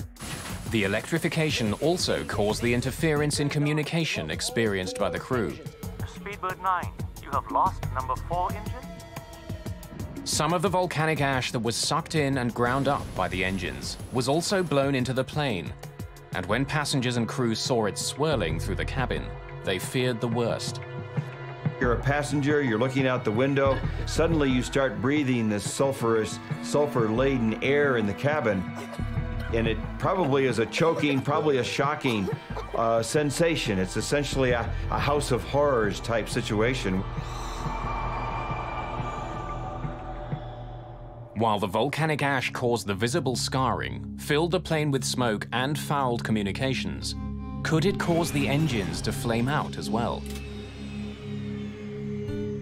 An X-ray from front to back of the A turbofan jet engine works by sucking in enormous amounts of air. The air is then highly pressurized by the engine's compressor. This tightly packed air is mixed with fuel and ignited. The force of this reaction propels the jet through the sky. The temperature in the combustion chamber where this ash was flowing through are around 2,000 degrees centigrade. And so the volcanic ash we know melts at about 1,300, 1,400 degrees. But when the liquid ash reached deeper into the engine, it cooled slightly, turning into a sticky molten goo. It attached itself to the engine and began choking it. We got a fundamental disturbance of the airflow in the main core of the engine, which caused the engine to backfire, and the engines flamed out, and that was the cause of the problem. Backfires occur when the engine isn't burning cleanly. The engine's on fire! There's too much fuel and not enough oxygen. Engine failure, number 4. Fire action, number 4. Checklist, power and gear. On Flight 9, the backfires were the cause of the enormous jets of flame many passengers saw behind the engines. After struggling against the choking effects of the ash cloud, the engines on board the 747 flamed out. What Grayburn found next was that a remarkable piece of chemistry saved the plane. As soon as you came out of the volcanic ash, and the engines were not running, remember, so everything cooled down, it was enough for this stuff to break off and allow the engines to restart. When enough of the molten ash was gone, the engines were clear again, and Townley Freeman's frantic efforts to restart them paid off. Engine 4, back online. We have learned quite a bit, and we've incorporated this learning into pilot training. Pilots now, for example, know what signs to look for when they might be in an ash cloud, and those signs include the odor of sulfur in the cabin, dust accumulating in the cabin, and if you're at night, you might look out and see the frictional electrification or the St. Elmo's fire on the leading edges of the aircraft. Another important lesson learned from Flight 9 is that volcanic ash clouds do not appear on normal weather radar, which reflects water. Since the clouds are dry, they're all but invisible to radar. That knowledge has led to better communications between the geologists that study volcanoes and the international airlines that fly over them.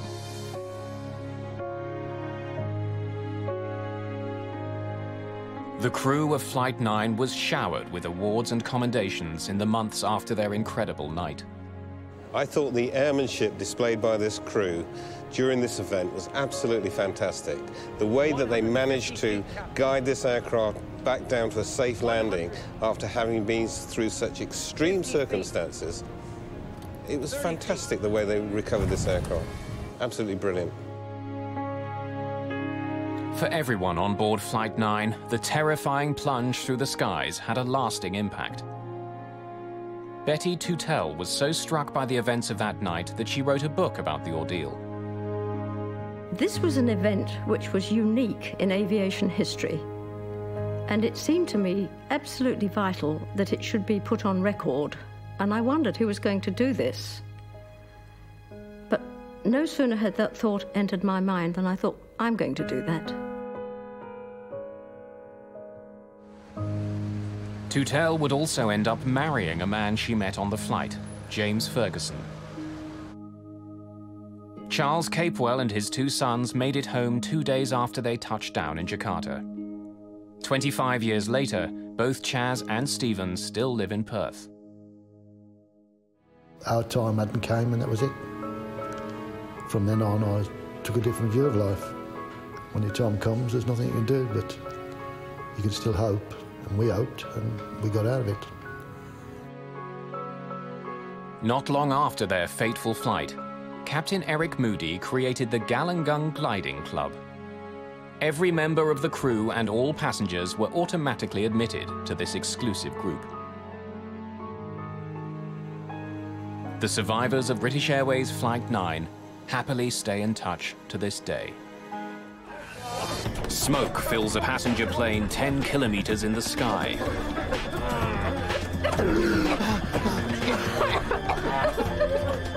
We're on Mayday. We're going down. Electrical systems shut down as the smoke spreads. The crew tries desperately to land their stricken plane. We're going to need an emergency landing. Put your head on your lap. We're going to need fire trucks. They're standing by for you. What seemed like a small problem at first has become a life-or-death struggle for everyone on board Air Canada Flight 797.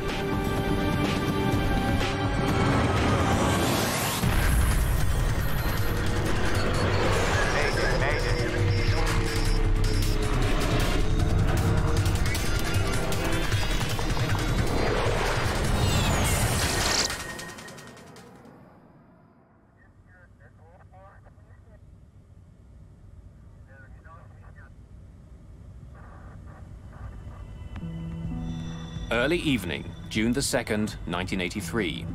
Supper time aboard Air Canada Flight 797. Captain Donald Cameron has been working for Air Canada for 17 years and has flown almost 5,000 hours on a DC-9.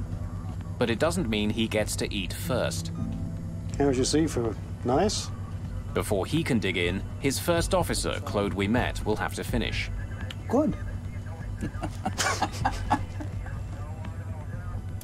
The jet is in the middle of a flight from Dallas, Texas to Montreal with a stopover in Toronto.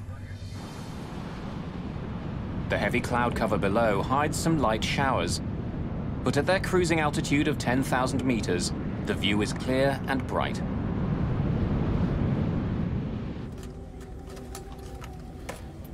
The DC-9 is only half full today, with 41 passengers scattered throughout the plane. Can I have some tea, please? 24-year-old Diane Fadley is an active member of the Juvenile Diabetes Foundation. We have a number of different fundraising activities, and once a year they have a large conference, and at this time it happened to be in Toronto. Raymond Chalifaux is 23 and recently married. An engineer, he's returning home from his first ever business trip. It was a little bit frightening both for me and for my wife. I was supposed to be gone 4 or 5 days, so first time we were separated for a long period of time, so it was kind of insecuring for me, yeah. And a few rows further up sits a growing legend in the world of folk music. Stan Rogers is just 33, but his career is beginning to take off outside of his native Canada. I think Stan's best-known songs celebrate ordinary people. The songs are really about ordinary people rising to the occasion and becoming heroes on their own.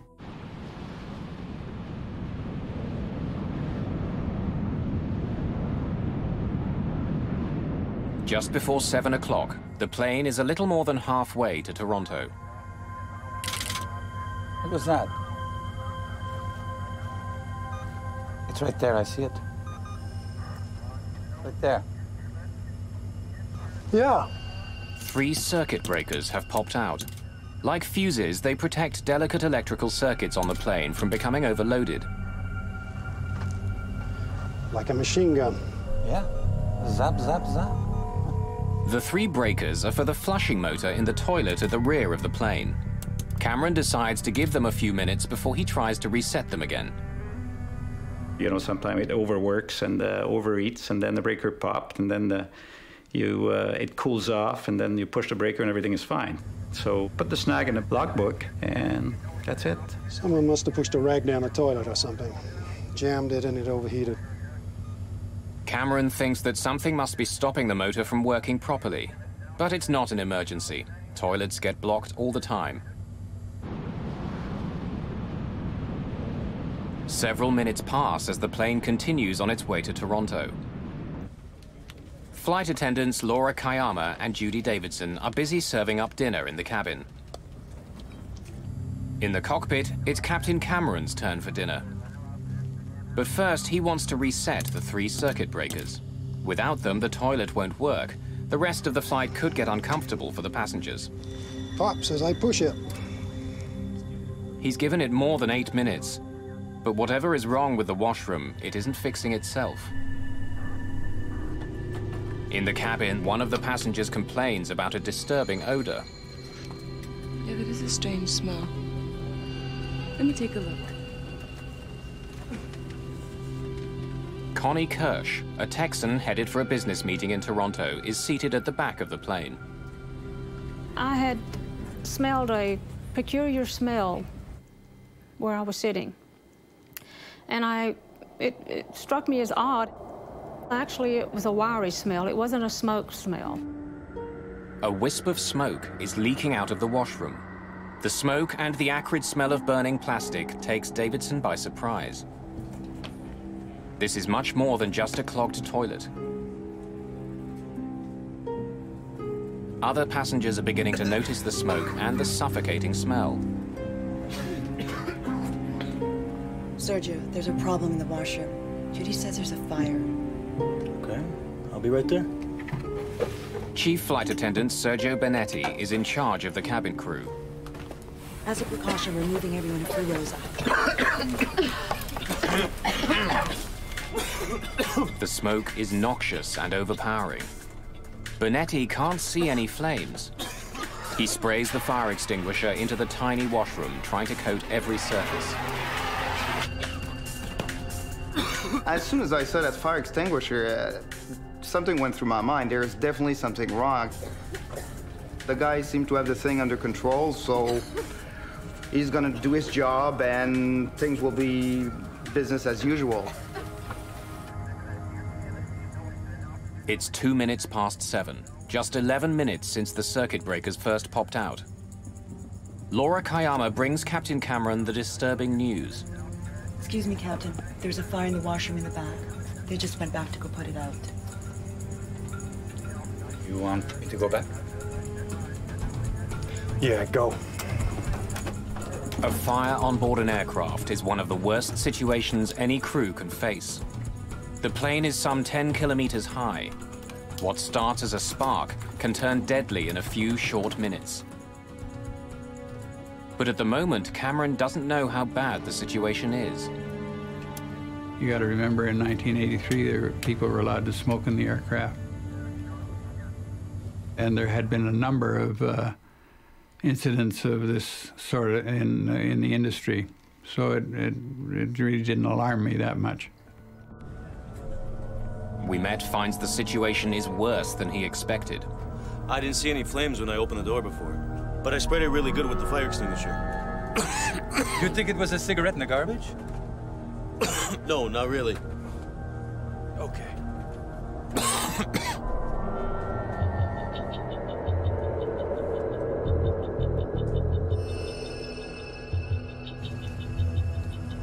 Can't get back there. Smoke's too heavy. I think we'd better go down. But Flight Attendant Sergio Benetti has a very different assessment of the situation. You don't have to worry. I think the smoke's easing up. It's a confusing moment for Captain Cameron. Some components do fail from time to time that are not severe or serious enough to cause an emergency descent. That's a pretty serious thing. When Ouimet and Benetti were at the back of the plane, the smoke seemed thick, but now it appears to be subsiding. Okay, it's starting to clear now. But I'll go back and check if that's okay. Yeah, that's okay. Take these goggles. I'll leave my mask on. Go back wherever you can, but don't get yourself incapacitated. No problem. No problem. If it's just a broken toilet motor, Cameron can still make it to Toronto. But if it's more serious, he'll have to land immediately before the small inconvenience becomes a deadly problem.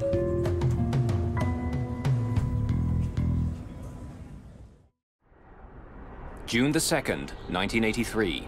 Air Canada Flight 797 cruises through the early evening.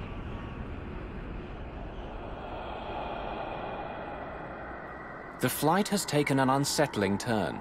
Wisps of smoke are gathering at the back of the DC-9. An acrid smell is spreading through the cabin. The crew is growing concerned. They've already moved passengers towards the front of the jet, as far as possible from the creeping smoke. Captain Donald Cameron is waiting for an update from the back of the plane, when suddenly he's got a new problem. The master warning light is on. Electrical systems throughout the plane, including some in the cockpit, begin to fail.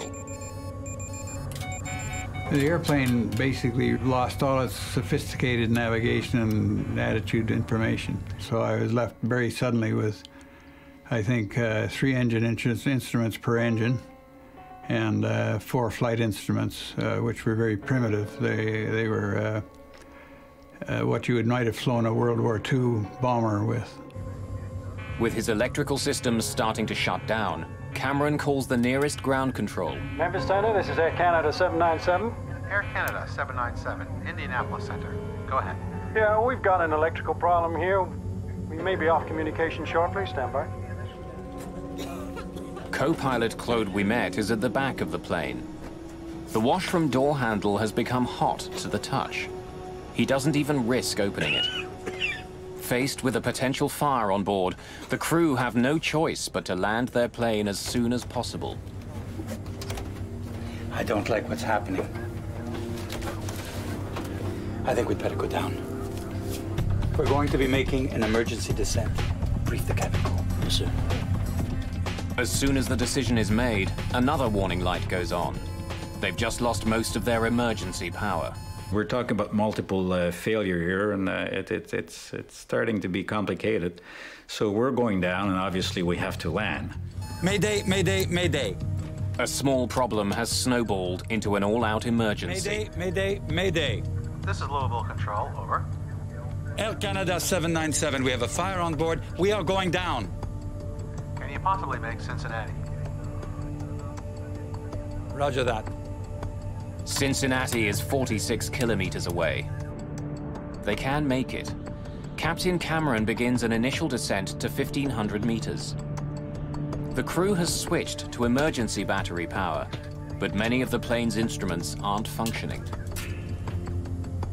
So all we had left was DC immer power, and that's only good for radios, basically. It's not only instruments. Cameron finds that a critical piece of his plane isn't working properly. The horizontal stabilizer on the tail of his DC-9 is frozen. Cameron uses the part that's still working, the elevators, to make the plane dive. But like a car that's lost power steering, the aircraft resists.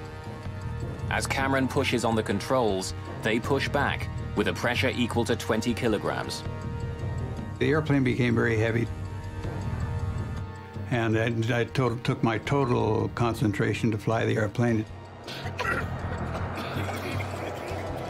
An acrid, bitter smoke is creeping forward from the back of the plane and seeping in from the seams in the fuselage ceiling.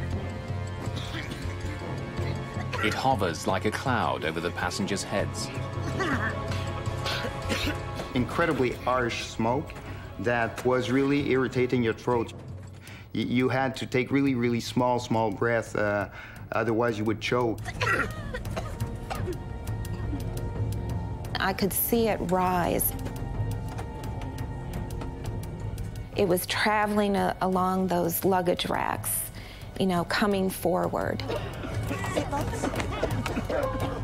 The smell of burning plastic fills the air. Dropping oxygen masks could make the situation worse. I could have deployed the oxygen mask for the passengers, but it's forbidden. You're only allowed to use the oxygen mask in the case of a massive decompression or loss of cabin pressure, not for fire.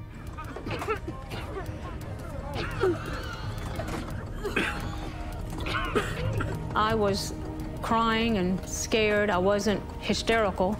The gentleman sitting next to me explained to me that if I would not cry and if I could, you know, conserve my, not breathe so fast, that it would conserve the oxygen, would help us, and not to worry, that the flight attendants, they really know how to handle these sort of situations. As the electrical malfunctions ripple through the plane, the PA system shuts down. Flight attendants struggle to shout directions, but it's getting more and more difficult to breathe. In 1983, it's not standard procedure to tell passengers how to open the emergency doors. But in this case, the two flight attendants are taking no chances. Plain as possible.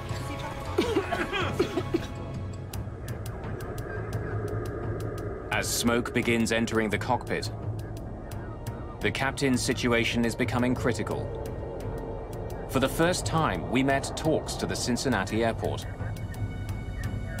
Approach, Air Canada 797. We're on Mayday. We're going down. Air Canada 797, Cincinnati approach. Plan runway 36 ILS. And the equipment has been alerted. Do you have time to give me the nature of the emergency? We have a fire in the washroom. We're filling up with smoke right now. Say, type of aircraft, number of people on board, and amount of fuel. We'll copy that later. We don't have time.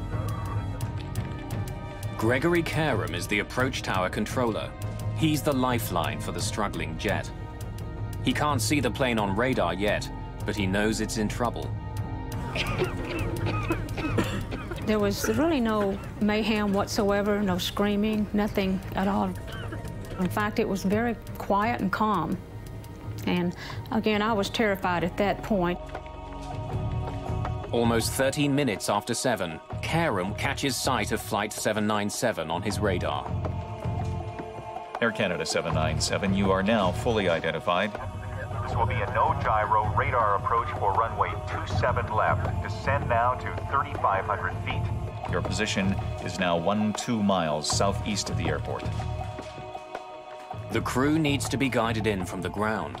Struggling to see through the dense smoke, they could easily veer off course.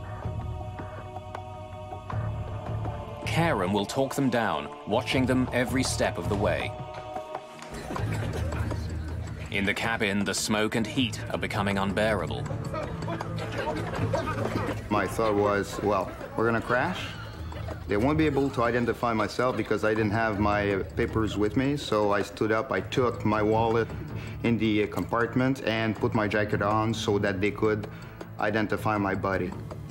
I knew at that point, that's when I decided or felt that I was not going to make it because I felt I would never see my family again, and the situation just seemed very impossible. Stan, he certainly had a sense of his own mortality, and he hated to fly. But the demand for Stan was growing, so he was flying more often. And he certainly had a sense that with so much traveling, his risk is elevated. Where's the airport? 12 o'clock and 8 miles, Air Canada. Okay, we're trying to locate it. We're going to need fire trucks. They're standing by for you. Can you give me the number of people and amount of fuel? We don't have time. Getting worse in here. Understood, sir. Turn left now. You are 1/2 mile north of final approach.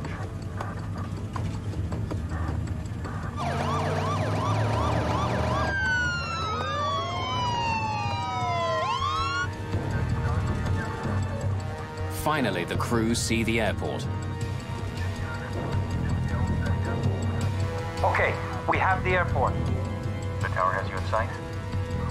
You need not acknowledge further transmission from the Air Canada 797. You are cleared to land. You are 4 miles from the airport. Good luck. In a thick haze of smoke and soot, flight attendants Laura Kayama and Judy Davidson feel their way along the aisle, trying to reassure the passengers.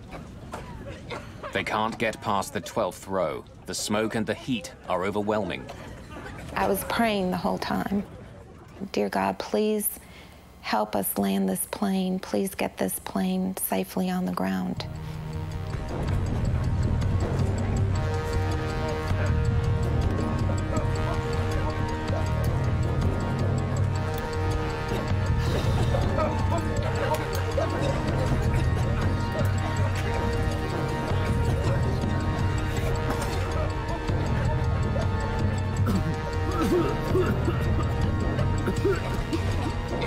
Can't see, can't breathe, deaf, absolutely crossed my mind, but hang in there, don't give up. I've been married for less than a year, and it's already over. So I started breathing as little as I could and start thinking seriously at my wife. Fighting the reluctant controls, Captain Cameron's strength is being pushed to the limit.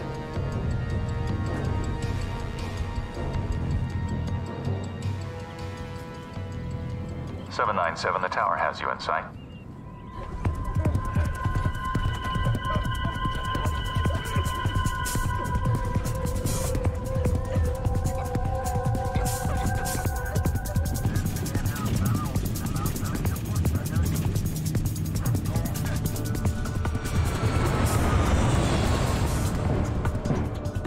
Squinting through the smoke, the crew of Flight 797 land hard. At 20 minutes after 7, the Air Canada plane is on the ground. It's less than 30 minutes since the first sign of any trouble on board Flight 797. When we touch the ground, I assume that we're safe now. Now let's get out of this airplane. But inside the plane, the smoke isn't letting up. Passengers are undoing their seatbelts and trying desperately to escape. I got up out of my seat, and I remember putting my hands up on someone's back, and it was like waiting in a line. And I knew that was one line I didn't want to wait very long. So I turned around and went the other direction, not knowing I was actually heading towards the front of the plane.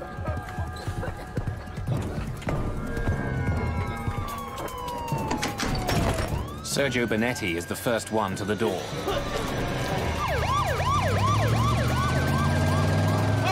He helps gasping passengers escape.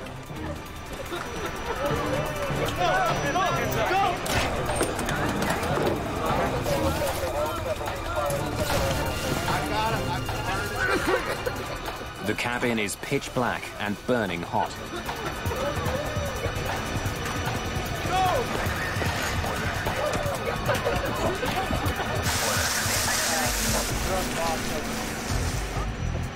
In the cockpit, the crew quickly shuts the plane down. The first officer escapes through the emergency window. It's a 5-meter jump to the ground.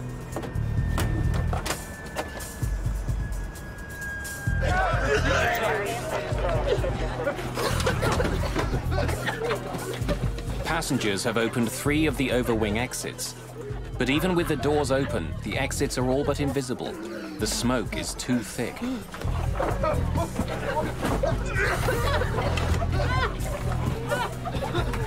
I saw a light, and it was the door that had opened. Someone had opened the door. I realized what it was. I ran to the door and held my head. I just put my face out so I could breathe.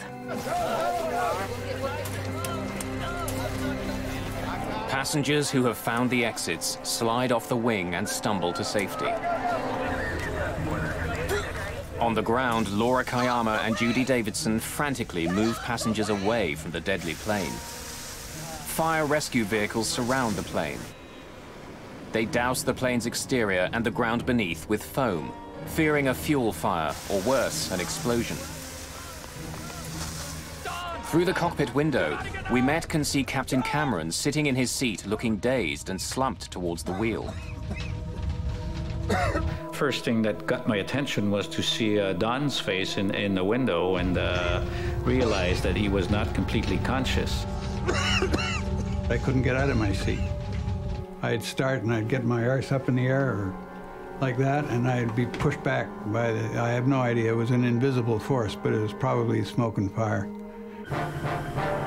Desperately trying to save the captain's life, Ouimet tells firefighters to cover him with foam. It was this soapy, ice-cold mixture that drenched me. It works. Cameron stirs and climbs out through the cockpit window. Stop! There he is! Don! Barely 90 seconds have passed since the plane landed, when suddenly the whole interior of Flight 797 ignites. The flames roll through the cabin like a train. Captain Donald Cameron is the last person to get out of the plane alive. We knew there were people in the airplane, unfortunately, at that point. That was finished. The cabin fire breaks through the top of the fuselage. Black smoke can be seen for kilometers. Flight attendant Laura Kayama begins to count. I will remember these words forever. She told us to line up so that she could count the survivors. If there were survivors, obviously they were dead. Including the crew, there had been 46 people aboard the plane. But there aren't 46 people on the runway.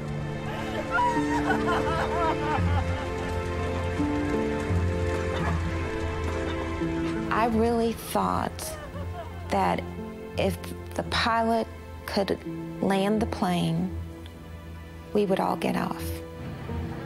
But I knew when I looked around, I didn't think we were all there. The passengers who escaped the plane suffer from smoke inhalation and minor injuries, but most are not badly hurt. It was almost like if you got off the plane, nothing was wrong. I mean, there was maybe a sprained ankle, maybe someone had a broken arm or something. You made it and you were completely fine, or you didn't make it. The young man next to me that helped me with my breathing techniques didn't survive. That was a real tough blow, because I know, for one, I believe he played a big part in my survival. I guess it was around midnight. I decided to call Air Canada. I said, I'm trying to find out if a friend of mine was on this flight in Cincinnati. And she said, are you a member of the family? I said, no, I'm just a close friend. And she said, do you know if his wife is alone? And I said, well, yes. And she said, well, she may need somebody with her.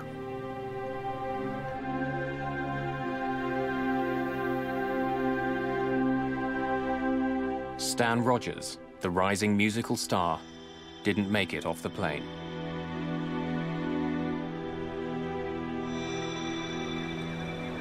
Cincinnati ground.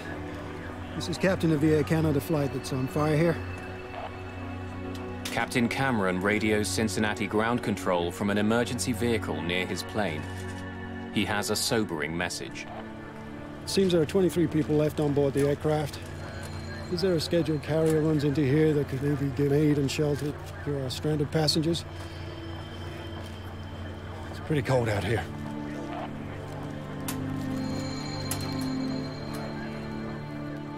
What began with a simple electrical problem has taken the lives of 23 people.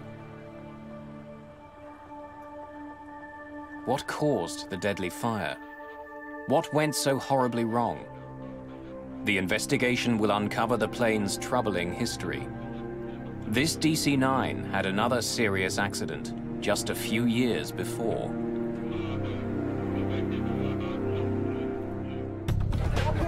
In June of 1983, a strange smell in the back of an Air Canada DC-9 quickly turned into an all-out emergency. For 15 minutes, passengers and crew struggled to deal with thick, toxic smoke as it rolled through the plane.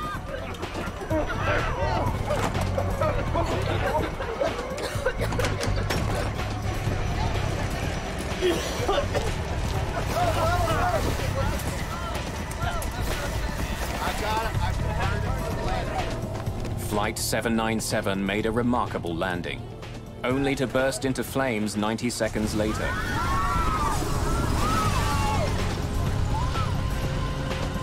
"23 people didn't escape the plane.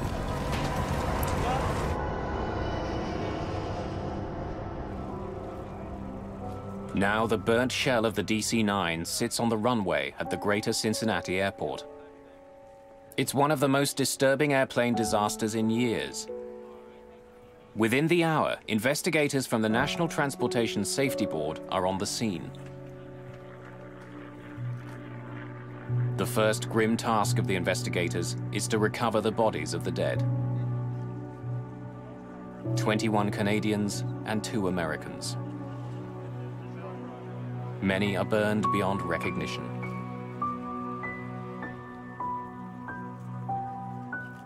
Almost all of the victims are found in the front half of the plane, between the wings and the cockpit. Some are still strapped into their seats. Others are found in the aisles.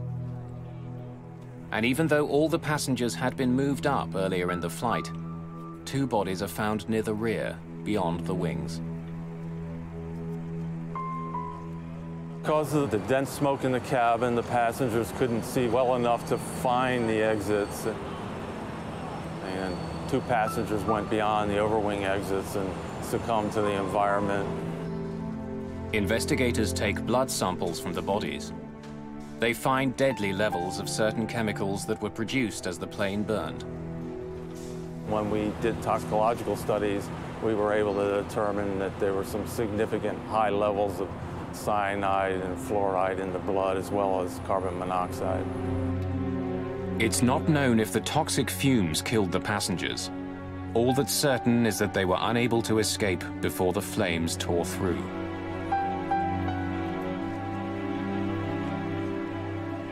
When I went on board, I was just struck by the acrid smell.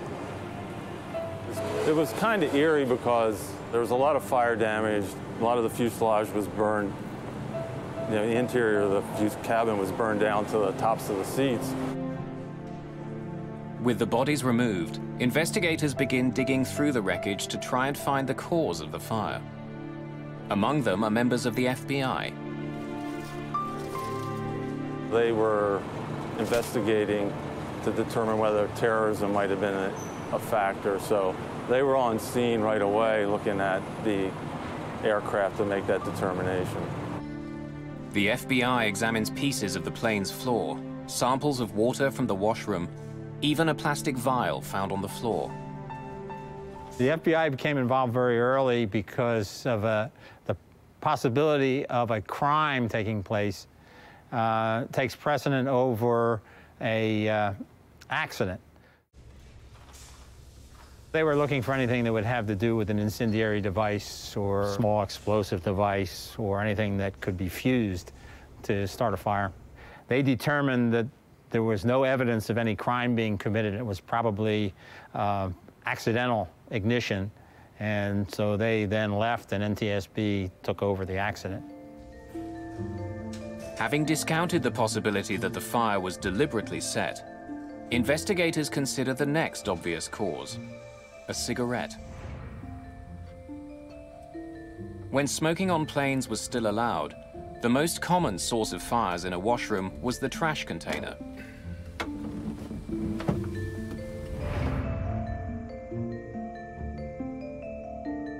Investigators examined the trash container and find that the top is burned away, but the trash chute and the container behind and below the sink are intact. Inside the container are remnants of paper, scorched but not burned. The fire could not have started here. With the most obvious potential causes discounted, investigators begin to comb through the wreckage looking for what had started the fire. Studying the history of the plane, Hill uncovers some startling facts. In the year before the accident, 76 separate maintenance issues had been written up in the plane's logbook. All were dealt with, but still, it's an unusually high number of problems. The plane's troubled history didn't end there. 4 years earlier, the rear bulkhead had failed, causing an explosive decompression. The crew had to make an emergency landing. It knocked out a lot of electrical cable and hydraulics and stuff like that, and the guy did a hell of a job bringing it back to Boston. The plane was repaired and put back into service, but Hill focuses on the wires that had to be stitched together after the accident. A bad repair job could have been the cause of the fire. There were wires that ran through there that had been cut, spliced back together. Investigators study all the wire splices they can find on Flight 797 that weren't destroyed in the fire, but they find no evidence of arcing or short-circuiting. It's another dead end. Investigators turn their attention to the cockpit voice recorder and the popping circuit breakers.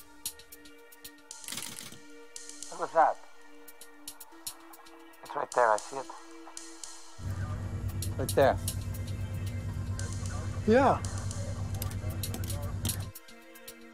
Like a machine gun. Yeah. Zap, zap, zap. The circuit breakers trip as a precaution. When they begin to overheat, the circuit breakers turn off, cutting electrical current to the motor. It's a safety feature, so the motor won't cause a fire. pops as I push it.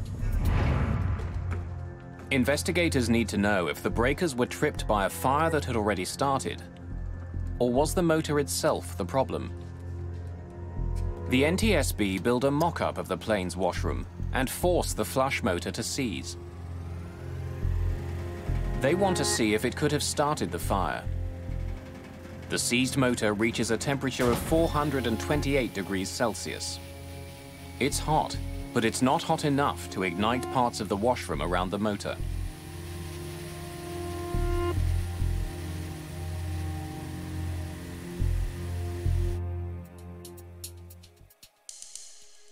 As they listen to the cockpit voice recorder, investigators uncover a puzzling clue. 3 minutes before the circuit breakers popped, the recorder picked up another noise. It was the sound of electrical arcing, like static, repeated 8 times. The noises weren't audible to the crew. Hidden from view on any airplane is a river of wiring. Investigators focus on a cable coming from a generator below the washroom floor. Insulation had rubbed off 2 wires, making it possible for sparks to be produced, sparks that could start a fire. There was evidence that there was some electrical arcing, but it could have occurred after the insulation had burned on those wires. In spite of countless hours of investigation and numerous tests, in the end, the NTSB can't pinpoint the exact cause of the fire. There simply isn't enough evidence. Just because of the vast amount of damage that was done in that concentrated area around the lavatory where the fire burnt for a long period of time and possibly destroyed any of the evidence of where the fire actually ignited. Even if they'll never know the exact cause of the fire, investigators try to understand how it could cause so much damage. There had been heat and smoke, but no one had seen any flames until an explosion ripped through the jet. When you have a fire that has incomplete combustion, when it has a lack of oxygen, they will produce combustible gases. Those gases then can collect, especially in the crown of an aircraft. The fire had burned out of sight behind the washroom walls, and the smoke, hot gases and fumes intensified and spread inside the wall space from the washroom through to the cabin walls. Those spaces acted as a sort of chimney for the gases and smoke that the fire was creating. Although the fire remained concealed behind the walls and ceiling panels, the smoke and hot gases entered the cabin through every seam, gathering in the upper space in the cabin and pressing down on the passengers. The inaccessible areas and the cabin area are all linked together through small cracks and crevices and small openings.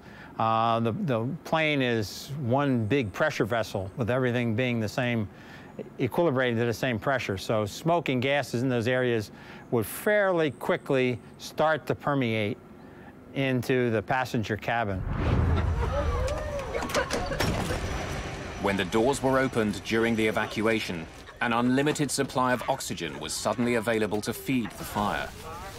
The more intense the heat, the more oxygen hungry a fire becomes. The gas is ignited with the force of an explosion.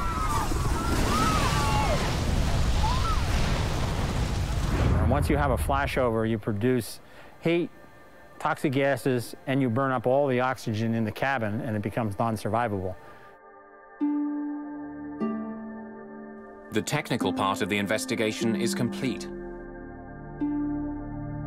But there are still a lot of questions about how the crew responded to the fire.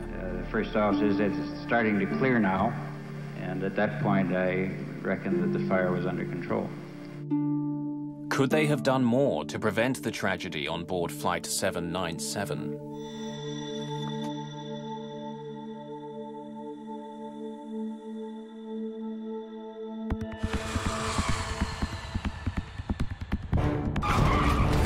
In 1983, a washroom fire on an Air Canada DC-9 filled the plane's cabin with smoke.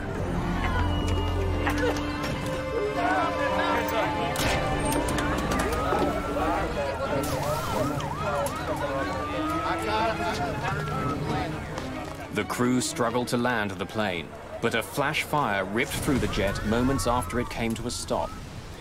23 people were killed. There was a fireman hollering at us. I think the quote was, "She could blow at any minute." NTSB investigators are unable to definitively pinpoint the cause of the fire. But after reviewing all the information they have, they're ready to release their report. The report on the lethal fire aboard Air Canada Flight 797 is published a year after the accident. It's a landmark in aircraft safety, but it immediately makes for controversial headlines. The NTSB points out that the source of the smoke was never identified, either by the flight attendants or the first officer.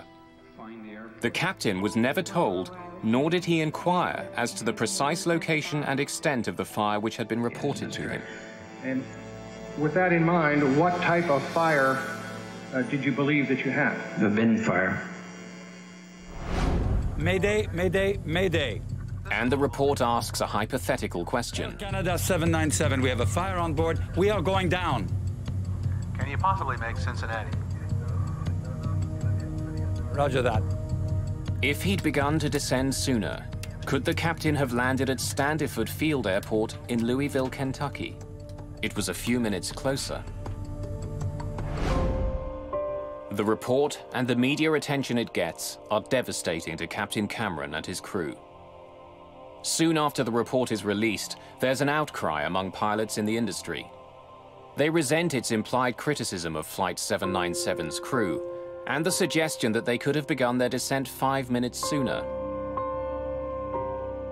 Several months later, the Airline Pilots Association submits a petition that defends Cameron and the crew. It makes an impact. The NTSB release a revised report, including the petition by the Airline Pilots Association. In the petition, First Officer we met writes an impassioned defense of landing the plane where and when they did. The issue wasn't only the distance to the nearest airport, but the required rate of descent. As it was, the plane barely made the descent to the greater Cincinnati airport.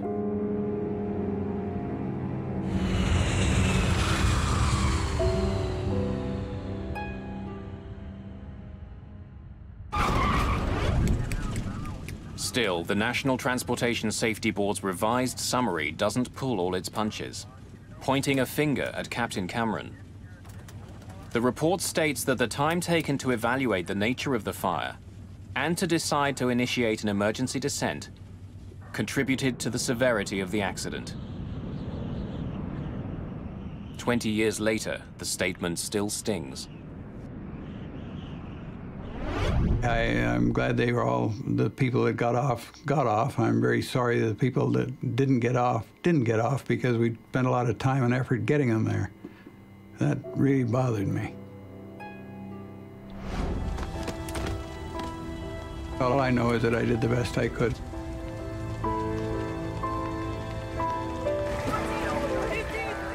Along with the comments on the performance of the crew, the NTSB recommends a host of safety improvements.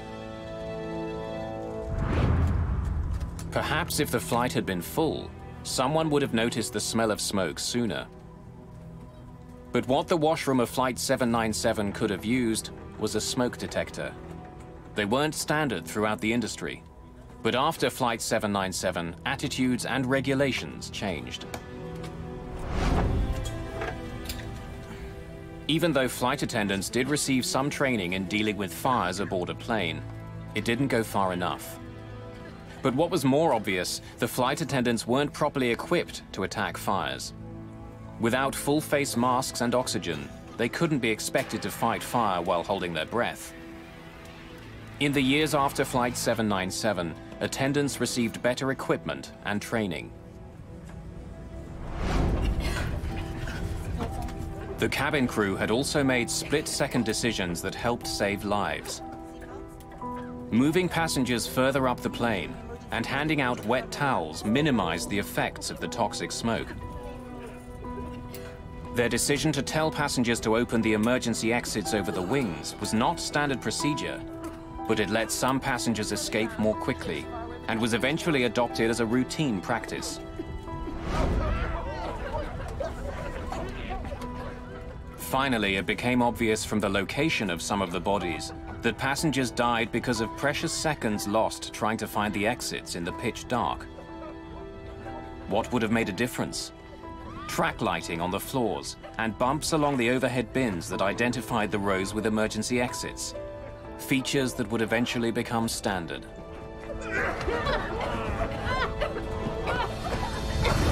As a direct result of 797, a number of rules were changed, including a more stringent test for seats, a heat release and smoke requirement for cabin interior panels, requirement for smoke detectors in lavatories, and halon fire extinguishers in the cabin. We're going to make an emergency landing. Put your head on your lap. Stay in that position. But the changes were too late for those who died on Flight 797, like the man sitting beside Connie Kirsch. Months after the crash, his wife tracked Connie down. She said, I just understand my husband was the one that was next to you, and I just wanted to know how was he? What was his spirits? And I said, he was in great spirits. He's very nice. He let me sit next to him and explained to me how to breathe. That was really difficult, you know, and the guilt that I carried for a long time was difficult. But I'm past the guilt, but I guess when you go back to it and you think about it like this in detail, you're right back there. Stan Rogers was another victim of Flight 797. He would never be able to fulfill the promise of his life and growing career. I loved his generosity and his loyalty as a friend. As an artist, he was perhaps one of the best songwriters this country's ever produced, and it was really an incredible pleasure and honor to be working with him. He still gets lots and lots of airplay, and so his legend grows.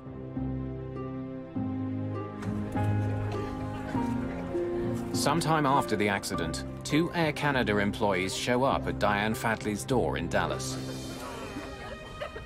They brought my Bible. It's dark because it was burned and singed, but it's a paperback Bible, and it did not completely burn up. This is just a reminder to me that God was with me. And I believe He protected me, and you know, He was there with me.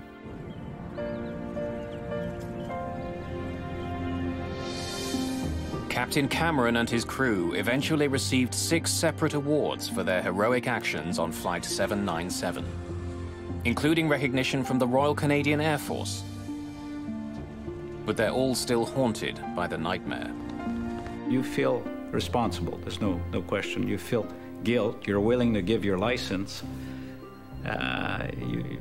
You feel very, very small until you get all the facts together, and because it's a puzzle for you, you know, you're as much as a victim in this. You're not supposed to fly an airplane in that condition, you know, so you're as much as a victim as the passenger, and I think it becomes all of our problem, and we're all part of the solution. It's just a shame we didn't get everybody off. It still bothers me.